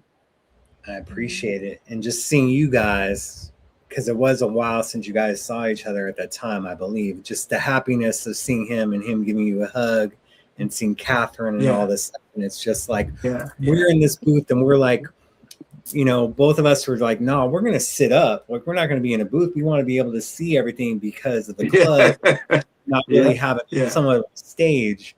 And it was like me, you, yeah, and Catherine just chilling. And then there was Van Jones in the booth, and Taja Seville was there too, which yeah, was yeah, yeah. There was, um yeah. I hadn't seen her for years. right. But I'm just so thankful, as I said, just to see experiences and to see both of you guys rocking out to Dance Electric, which was not planned. You guys didn't rehearse it. And I just feel No, sometimes it no, was lost on that LA crowd how yeah. important, and I brought it up before. Yeah, we had fun though. That's what, it's always, bottom line for me is as long as we have fun, people will catch up, I guess, maybe or maybe Right. not. I don't really worry so much about that. But, with friends, it's all about friendship, and, people may not understand, the relationship or the connection or whatever. Maybe one day eventually they will, and they'll go back and look at it and, and understand it from perhaps our perspective to a certain degree. But we know. So that's what's really important, and really living in the moment. And that moment was a really special moment. So I've always appreciated it. For sure. And what are moments that are going on with you right now? Because I know that you have stuff going on right now that you can tell us about and that we can support. Yeah, no, I'm just releasing the resurrection of funk. I've taken a long hiatus because I think for some reason people didn't think I could get funky.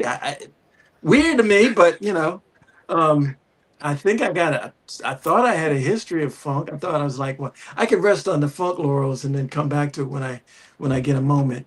But for some reason, people, so now I'm like I'm gonna reintroduce, the kind of funk that I used to do back in the day. I mean, a lot of people don't know that, we used to do a lot of recording back, when we lived at my mom's house. And a lot of the stuff that we did was very funky. And some of it was just me doing my whole, one man band thing, or, and some of it was me and Prince doing our collaboration thing for our different various demo tapes. And some of it was for some of our other demo tapes. And the beauty is I have all that stuff, because a lot of people, probably don't know that. I was kind of our, the band's, documentarian, so, I was the one who knew how to work all the equipment. So I had like the reel to reels and all that crazy stuff. And, the beauty is I still have all that stuff. And, it's just not really been, you know, um, one of these days, I guess I should probably release it because I think there's, people that would really appreciate, seeing that evolutionary process. But for me, what I I'm would into count me right in. now, Yep. yeah, Count me in. you would should you would I got this one song. The funny thing is, I got this one song. I think it's called Boogeyman, maybe or something like that. With Morris singing on it. He's singing lead. One of the few songs that Morris sang Yep. lead on back then. So it's just fun stuff. We were just trying to figure stuff out and trying different approaches to what we were trying to do and cutting our little demo tapes and all of that. But yeah, no, I'm just kind of getting back to that funk that, because that funk was very specific funk, because we were trying to accomplish something in particular.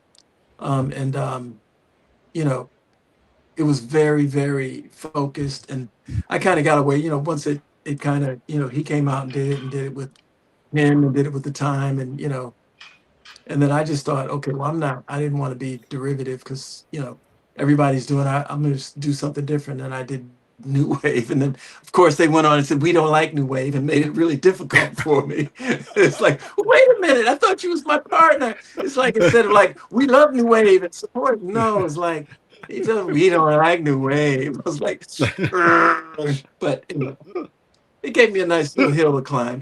But so now I get to come back with the funk.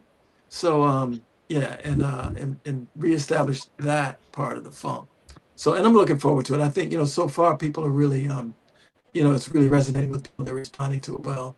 And we're gonna do part 1 and part 2. So it's gonna keep getting funkier and funkier. And there's actually really a part 3 and part 4, and there's Sexy Resurrection.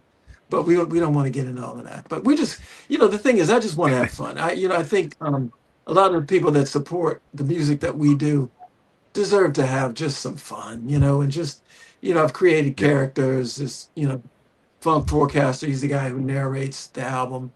There's Boombox Dre, who literally walks the streets in LA, and I'm gonna start walking the streets of Minnesota before it gets too cold. And I'm gonna have my boombox, and I'm gonna assault people and say, well, not assault, but it just ask the question, what y'all know about funk? Because I think young folks need to get up on what funk is all about. Because I think somewhere along the line, with hip hop, and I love hip hop. Don't get me wrong, I love me some hip hop, but I think people have lost the connection with funk and what funk, the power of funk, and and what George and Bootsy and Sly and James Brown, all those brothers was Ohio players, what they were talking about and what they were doing with their music, and so I'm just trying to bring back that conversation, So Jimmy, when we gonna do it? We get Jimmy on something. Absolutely, man. You got it. Yeah. You know that's gonna happen. Yeah. You know that's gonna happen. Yeah. No, we got to do it. Because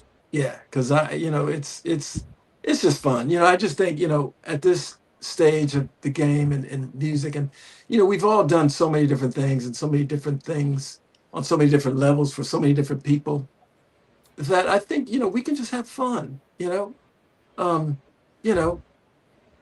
especially, again, with what's going on in the world, and with, what you're going through, I mean, it's like we kind of owe it to each other to, to throw music out there, throw ideas out there, throw concepts out there, and just continue what we do, what we love, because, we've been doing it for a long time, and, we used to go see each other back in the day.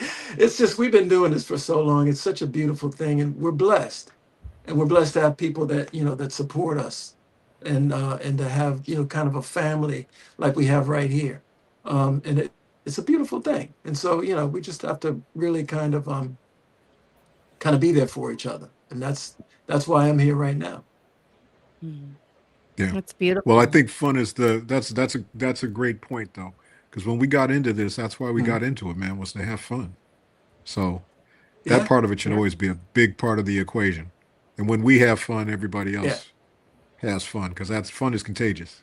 So it's a good. Thank you. Fun is contagious. Seems like there's a song and there's fun is contagious. I think so. It sounds like it might need Dr. Funk to come and give a diagnosis. There you go. Definitely. Well, you can't have funk without the FUN. Exactly. Hey, you know what? Maybe that's one of my work on a song called Dr. Funk. Wait, is there a song called Dr. Funkenberry? Yeah, I think I can. Come up with something. I'm gonna work on that. There you go. Whatever you guys want to do, I'm not holding anything to anything. Cool. Jimmy, I know that you met Prince in the keyboard room at when you were in junior high. What do you remember about meeting Andre back then? Shit. Wow, that's a great question. I don't know whether I met Andre back then. I think I met Andre a little after that, because I met Andre when Prince had Grand Central. I think that's when we met. Does that sound right, Andre? Am I remembering that correct? I don't remember you before that, but maybe.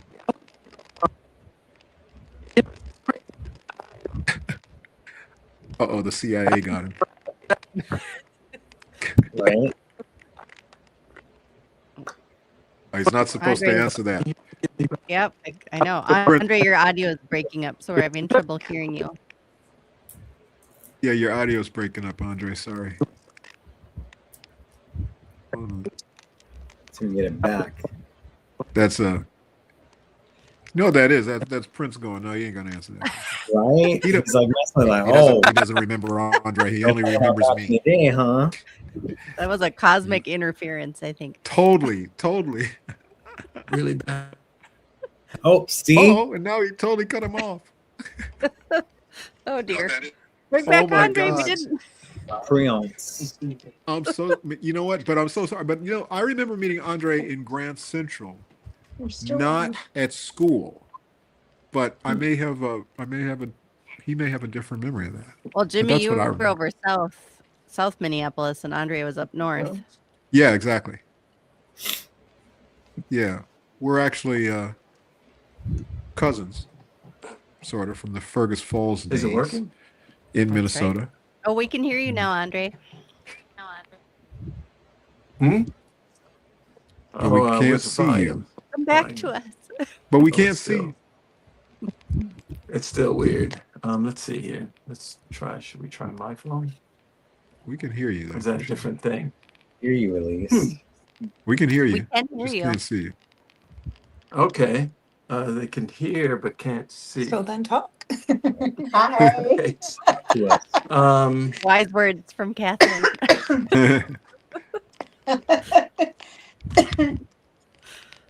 All right. We can hear you. When did we meet, Andre? Do you remember? I don't remember because school days we were on opposite sides of the city, weren't we?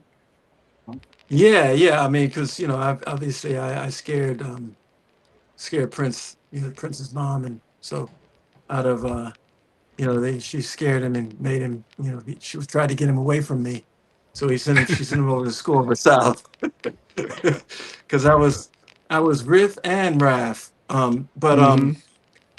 but yeah, no, I'm trying to think, when did I, because like I was saying, you were in a rival band. Yes. And I just remember, I always took rival because we took Battle of the Band stuff really seriously. I certainly did. Yes. So yes. Yeah. And then I found out you were my cousin, and I was like, right. Wait a minute. All this time I thought this guy was like a rival band, and I found out he's my cousin. Shelly told me, and I was like, and then she pointed out, then she made me realize who you were from when we were young, and I was like, that's Jimmy, and I was like, oh my God. So, but yeah, but when we first met, that's interesting. I think it might have been at, it probably was to tell you the truth, it was probably at the Taste, or what was it called before the Taste? The Fox Trap. Fox Trap. Yeah, I think we met at one of those clubs, because you was always hanging out. I was always hanging out. Yeah. Wait, did you guys rehearse at the Way? No. Did you guys ever rehearse at the Way? No, we didn't. We never rehearsed that. We went there a couple of times, and I know Prince did. After during that little hiatus situation. But no, we never rehearsed at the Way, because I didn't. Me and Spike had a little thing. So really? I had a little thing with just about everybody back then. Yeah, because I was again, like I said, I was. Yeah, I was. Yeah, Riff and Rap. I'm sorry. Yeah, I was Riff and Rap.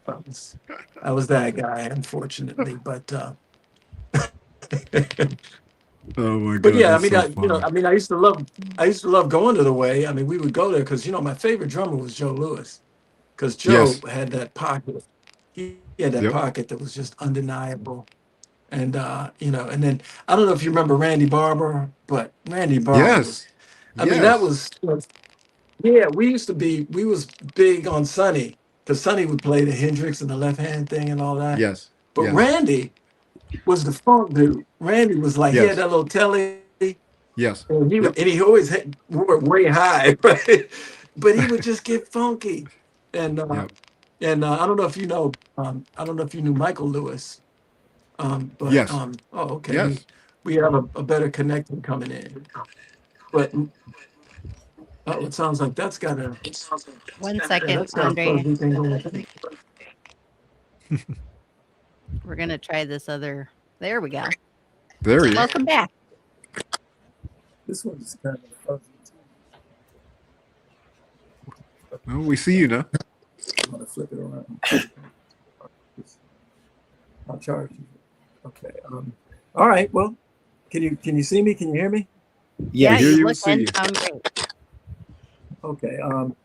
Yeah. No, Randy was he was funky, and then Michael Lewis was like my idol because, Michael had a very interesting way of playing, and he used to have something that was so cool. I mean, I try not to get too hung up on aesthetics, but he had a clear bass.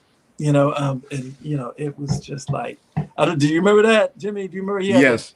I mean, yeah. And anyway, and him and Joe were brothers, and so they had that whole tight thing going. And yeah, I mean, it was just, it was a great time to be doing what we was doing. So yeah. Yeah, totally agree. The best. Yeah, I heard when you were talking about when you and Prince met, because I always hear that story and I have to laugh because, he was catching a bus from living at my house to go to school over there. So, Yeah. and you were guys that he played drums because, we had a drum set down the basement. So yeah, he Yep. played drums. Yeah, no. Yeah, As I found out, he played everything, man. He was amazing. Yeah, But I never knew, other than literally the hour we would spend together in this class, I didn't really know him outside of that. I mean, I watched him play some basketball, but I never saw him. I never knew where he came from, whatever. I would just see him at this class, and that was it. So yeah, it's crazy. oh, that's interesting. That is crazy because I mean, it was interesting because I used to spend a lot of time over there at the detriment of my educational process. Because first of all, the South Side had really, kind of the best looking girls. So, that was kind of a thing back. Yeah, okay. I have to give it up to you. Oh yeah, no. I'll tell you where the girls were really cute to me. Did you ever hang out at Marshall U? Every now and again, yeah, I would, right around lunchtime. Marshall U had. I would hang out there. Like they thought I went there because I was there so much, but it was mainly because of the girls. Yeah. I mean, do you remember? Was it Regina's? Was it Regina's? Remember, it was a private girls school. I got kicked out of there. Oh right, yes. Yeah. That was a few right blocks from my house. That's where I grew up. Yeah. Oh, really? Yeah, I got Yes. kicked out of there because it was an all-girls school, and obviously Yes. there. Fox in the hen house, brother. What you do? Yeah, I totally remember that school. Wow, that's so funny. I hadn't thought about that. Yes, totally remember that school. That was funny. Yep. Not a cute girl. Oh my That's good, but anyway, that's another conversation. Yeah, exactly. Oh man. So I gotta jump off, unfortunately, y'all. But it's been beautiful. It's been wonderful. Andre, always great to see you. Andrea, Yes. you're my favorite person in the whole world. Oh, Jimmy. And Dr. Funkenberry, man, you look great. You sound great. We're just gonna keep that. We're just gonna keep that going. Thanks. We're just gonna keep that going, man. And what a beautiful crew. I think about it every day. What a beautiful crew Prince has brought together. He's aligned us all in such a beautiful way. And every day, to me, part of my mission is just to make him proud for the opportunity that he gave us to do what we do. So always appreciate it. 100%. Always good to see you. So Andre, Yo. I got a job for you to stay fair, man. French fries. Oh, okay. All right. I love it. All right, man. Hopefully we'll see you up there, man. It's gonna be a beautiful little celebration on the 29th, August 29th. We do our thing. Even Cornbread's gonna be there, so it's gonna be crazy. Yes, you will. It's gonna be crazy. Anyway, thanks everybody. Thanks everybody that's listening. Thanks everybody on here. Appreciate y'all. Thank you, Jimmy. You for the support. Love you guys. Appreciate you. Love you back. Bye. Bye. Aw. Yeah. Well, Andre, tell us more about is it the Funk Forecaster and the boombox? Yeah, Boombox Dre and the Funk Forecaster. Basically, they're just characters that I came up with. We filmed some of the Funk Forecaster, doing what he does, because he just shoots the breeze, and basically talks about funk like the weather. You can expect specific conditions as we travel deep into the heart of the funk, stuff like that. He really he's a philosopher. He's but his forte is all about digging into the theory of funk, and funk is the state of mind, and what state of mind, and he kind of talks about. He doesn't get too deep into it because it's really about the music, but he comes on. He's got his little theme song, and the theme song is like a little jam session every time he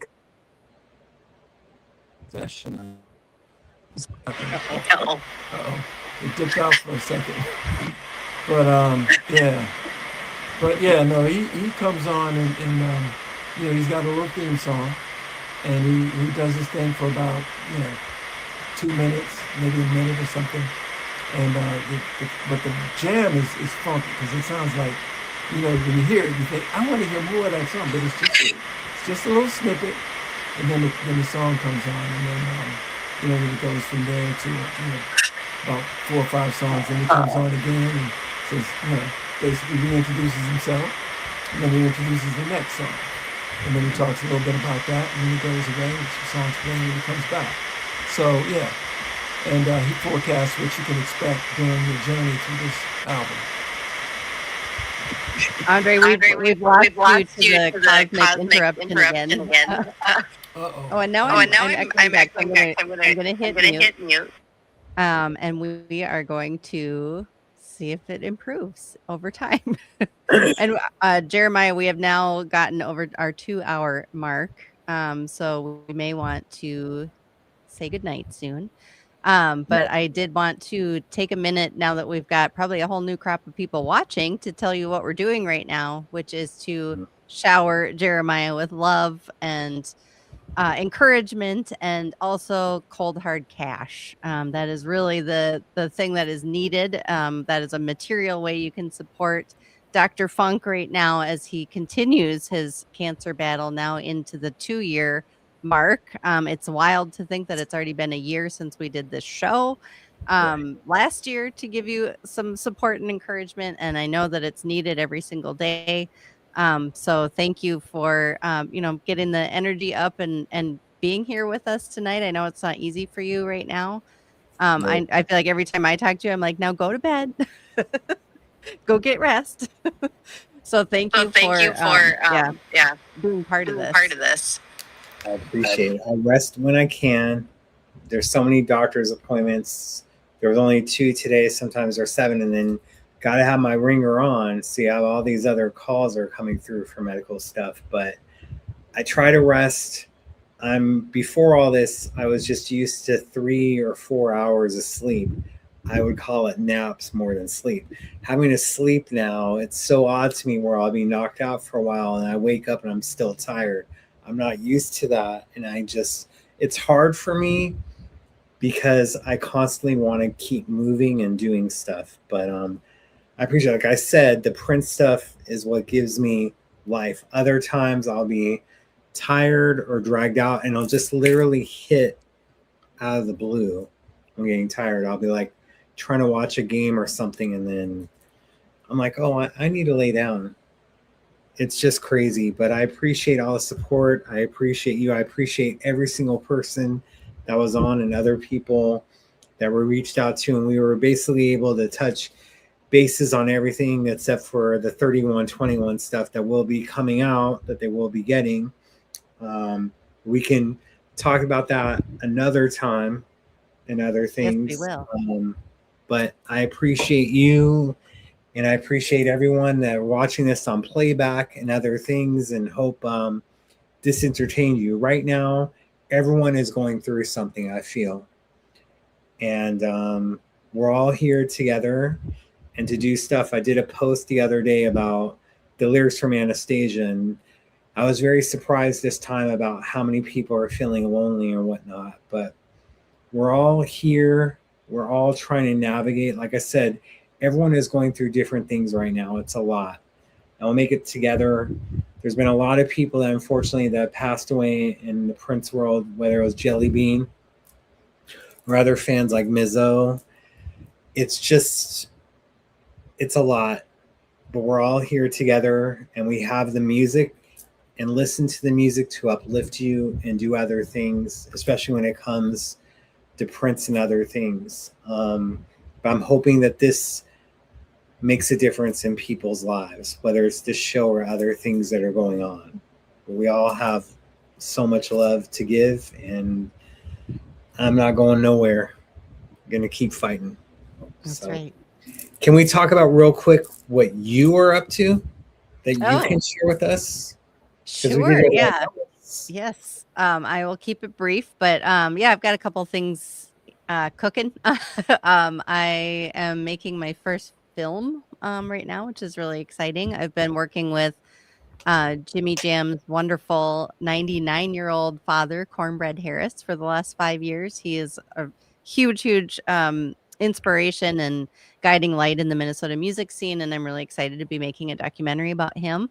We're filming him in October here at the historic Capri Theater, where Prince played his first shows as Prince back in 1979. And then I have a book about Fleetwood Mac coming up in October as well. Their album Rumors is turning 50 in February. So it's a book about that. And if you bought the Prince and Purple Rain 40 Years book, it is a very similar format and approach to that book, celebrating another iconic record. So that's what's going on with me. That's a lot. It's just good a couple stuff, things. And I'm also raising 2 real spunky little girls. So they almost came and made an appearance here, but they were whisked away just in time. It's been fun. But thank you so much for doing this and being my co-host, and hopefully we'll have other things to do in the future that not having to deal with cancer, so to speak. Yes. So that's how I look at it. Brighter days ahead, I'm sure of it. For sure. And I appreciate everyone that's here. So thank you guys for the support and the love. Thank you for subscribing or whatnot. As I said, listening to this on playback, whether it's the visual or audio, you guys mean a lot to me. Donations always help with other stuff, but it's also me trying to be there for you guys as well. That's what comes from the Prince post. As I say, that's where it comes from, is just, it gives me life, and just trying to look out for the legacy and look out for all you and him. So thank you. Well, I hope we lifted your spirits a little bit tonight. I hope we raised some money for your GoFundMe. Hit that link if you haven't yet. He can use all the help that he can get as this continues on, and he continues to have more appointments, more surgeries, more tests, and all of those things cost money. So you can help him right now by donating. And here's where my NPR training comes out. You don't even have to call an 800 number, and you won't get a tote bag, but you will feel good that you are supporting Jeremiah, who has done so much for the Purple community. So thank you so much for being here with us tonight. And this has been a very freewheeling, anything can happen kind of show. We had some incredible guests. We had some technical difficulties. That happens. But I did want to point out, Jeremiah, and I know you'll appreciate this, that we had, a couple of Prince's earliest musical collaborators and friends in Andre and Jimmy. And then we got to talk to Donna Grantis, who was, in his final band before he went on the piano and a microphone tour. So I think that's a pretty incredible collection of people that we got to talk to today. Always, and them sharing stories that you don't get to hear anywhere else. And it's just appreciative, and just, again, doing it for the legacy and for the right reasons. Yeah. So, thank you, everyone, and thank you, my wonderful co-host, for helping me out with everything. I appreciate it. Much love, you guys. Funk Cancer. Keep it funky. Until next time, we will see you sooner than you think. Much That's love. right. Thank you. Bye.